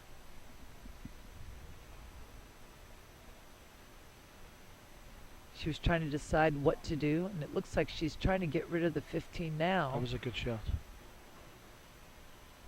So what have you been up to today? Running around, giving some lessons? I know everybody's loving the Yes. instruction. Doing lessons in the pro arena and then back doing more lessons. Yeah, giving some It's private good to be lessons busy, too, huh? actually. I really appreciate that. It's, Nice. Well, we're happy to have you. You can never be Yeah. too busy in what we do. Nice. So Well, there's a lot I of feel people privileged, excited. to be honest, that you guys have given me this opportunity. Well, we're grateful to have you here, and I know the fans and the participants have really enjoyed your interaction. So Yeah, and they're all students of the game. yeah, they're Yes, all they wanting to are. learn, right? I'm But still a student I'm of the still, game. that's what I was just going to say. I'm still a student of the game, so it's really exciting to have I mean, I like watching you guys play because you play different to my style. So I see a lot of different things when when you play Jeanette. I see your patterns are so different to mine, so I learn a lot by just sitting watching myself. So I feel like you can never stop learning at this game. That's true. So what are you seeing here? I mean, just for example, Frankie, who's at the table. I mean, I know you talk a lot about stance and form, and I mean, just kind of looking She at looks her. pretty solid off her right leg the way she's lining up. I would have actually taken the 10 ball there and tried to play the toughest shot just to draw back off the 10. Instead of waiting till the last minute Yes. on the tough shot, because now you've opened up everything for your opponent. Get rid of the tough shot now. That way, if you're not, Yes, there's and more if you make traffic that to ball, your the opponent. table's open. Yeah, Right. exactly. I was just going through one of your articles that'll be in the next issue of the American Pool Player, and I think it focused on like the bridge hand and that kind of thing. So When I was 15 years of age, I had an accident and I cut the tendons in my left hand. So now I couldn't even use my hand. So I couldn't even grab anything. I'd just drop it. And so I had to learn how to redo it all over again. And I realized how important the bridge hand was from having this accident when I was 15. And then I feel like it made me a better player in the long run by having this disability and then working with it.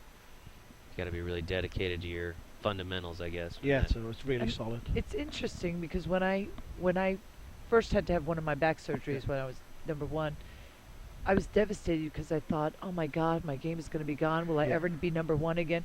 But what it did was it forced me to use that time, because I couldn't bend over and play, to learn more, understand more about the systems, you know, the different systems that you can pattern play, Yes. all of those kinds of things that you might not on your own have done to do. So it made me a better player all around later on. That happened to me 3 years ago. I was in a car accident and I smashed my back in and I couldn't bend over the table.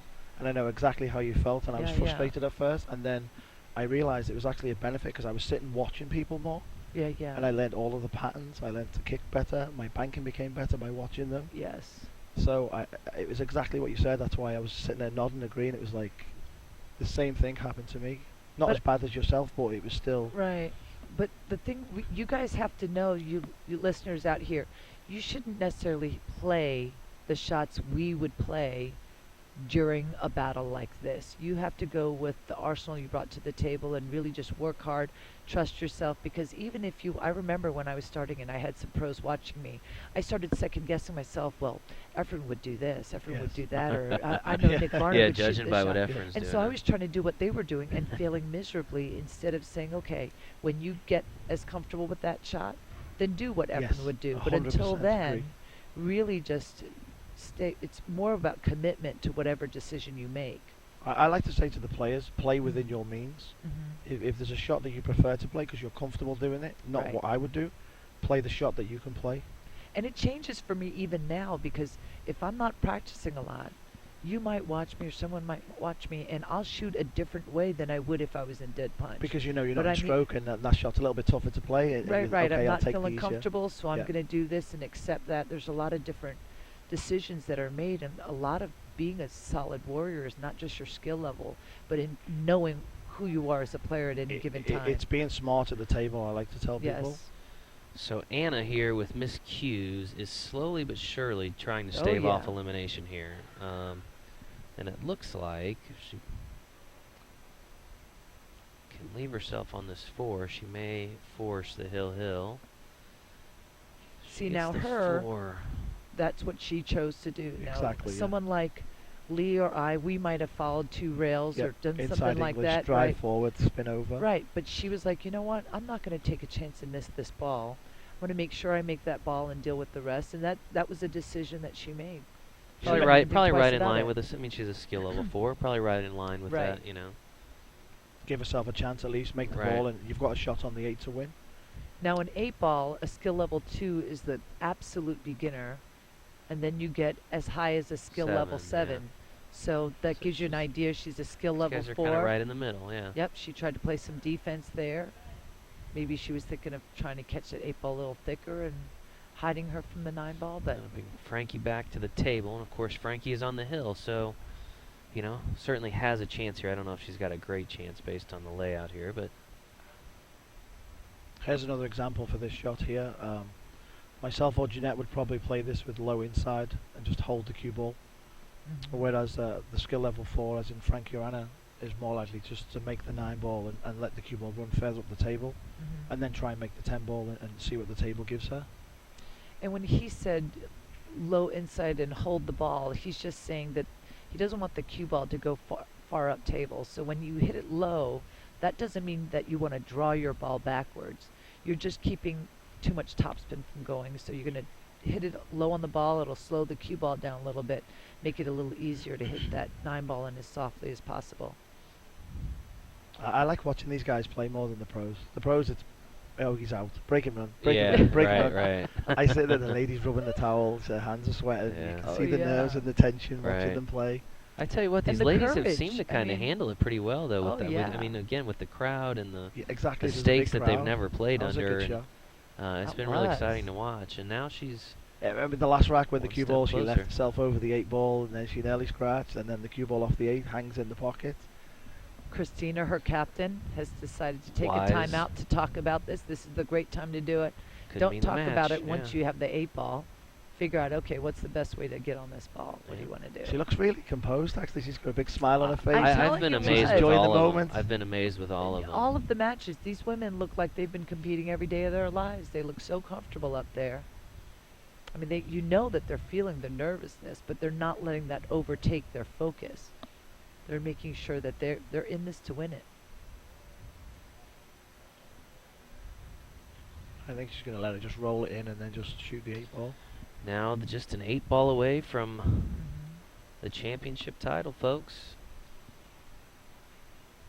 Again, this is Fran Breban, goes by Frankie's her nickname, and she has an opportunity here to Frankie the secure, freezer, 'cause she looks ice cold secure to the me. match. Uh-huh. Secure the match for herself as well as her team. There's a little bit of an angle here, so she wants to make sure that she has a definite home for that cue ball. Because sometimes if you just think about making that 8-ball, that's exactly when the cue ball decides to do something I love different. watching the teammates too. I mean, you can see Yeah, Donna the Marie bite over the there. nails. Yeah, it's just great. So close. We'll Look, see. she's more nervous than the Game lady ball. shooting the ball. Oh, she Oh made There my it is. gosh. Ladies and gentlemen, That your was a great- 2016 Wow. Ladies 8-ball champions Incredible. from Stratford, Connecticut. The team of KQ 2.0. It's so great to see them, how happy they are. I the mean, Killer Look at Queens. this. look at that. I mean, you can't buy emotion like that. You can't pay for that. It's just, No. you And don't of get a feeling. course, I know they were dedicating this Yes, match to look, this lady's even crying. She's Look so at their happy. their Yeah. teammate Allison, who's back home, so that has to mean even more for them. Great moment. You're seeing some really great sportsmanship here around the table. The ladies exchanging Look at them. handshakes Look and at the smiles. hugs, It's, and great culmination cool to of watch, an actually. awesome division. Yeah, Let's put a so- tear in my eye looking after turn Yeah. away. Oh man, it just So- means so much to them. Look, they're Yeah, all the crying. emotion's They're happy. unbelievable. Right. They had great Unbelievable. opponents. They played great this whole time. So proud. once you could again, the 2016 Ladies 8-ball champions from Stratford, Connecticut, the Killer Queens 2.0. They'll be bringing She home the plays an awesome championship match, trophy, that- and I know they'll be Yes. looking forward to making it home to their teammate Allison, who couldn't be here to celebrate this championship with them. So that'll do it for us today, folks. We are going to say goodbye just for a Yes. little while, but we will be back tomorrow, 3 p.m., with the finals of the 9-ball Open Championship, World Championship. So set a reminder, Yeah. people. Set a reminder. I talk wanna to see you Siri, there. let her Yep. know you need to tune in 3 p.m. That is 3 p.m. Pacific time. That's 6 p.m. for those of you on the East Coast. So For the again, 9-ball World Championship. 9-ball World finals. Amateur Championship. Yeah, so We have tune teams from in. Japan, from Canada, from the US. Yeah, we'll and see who China very emerges. soon. So 15,000 on the line. So join us again tomorrow. Again, thanks to Lee Brett. Thanks to the Black Widow Thank Jeanette you, Lee. guys. Thank you, Jason. Thanks to Jason. our Jason. audience, and we'll see you guys again tomorrow. Bye for a little while. Bye, guys.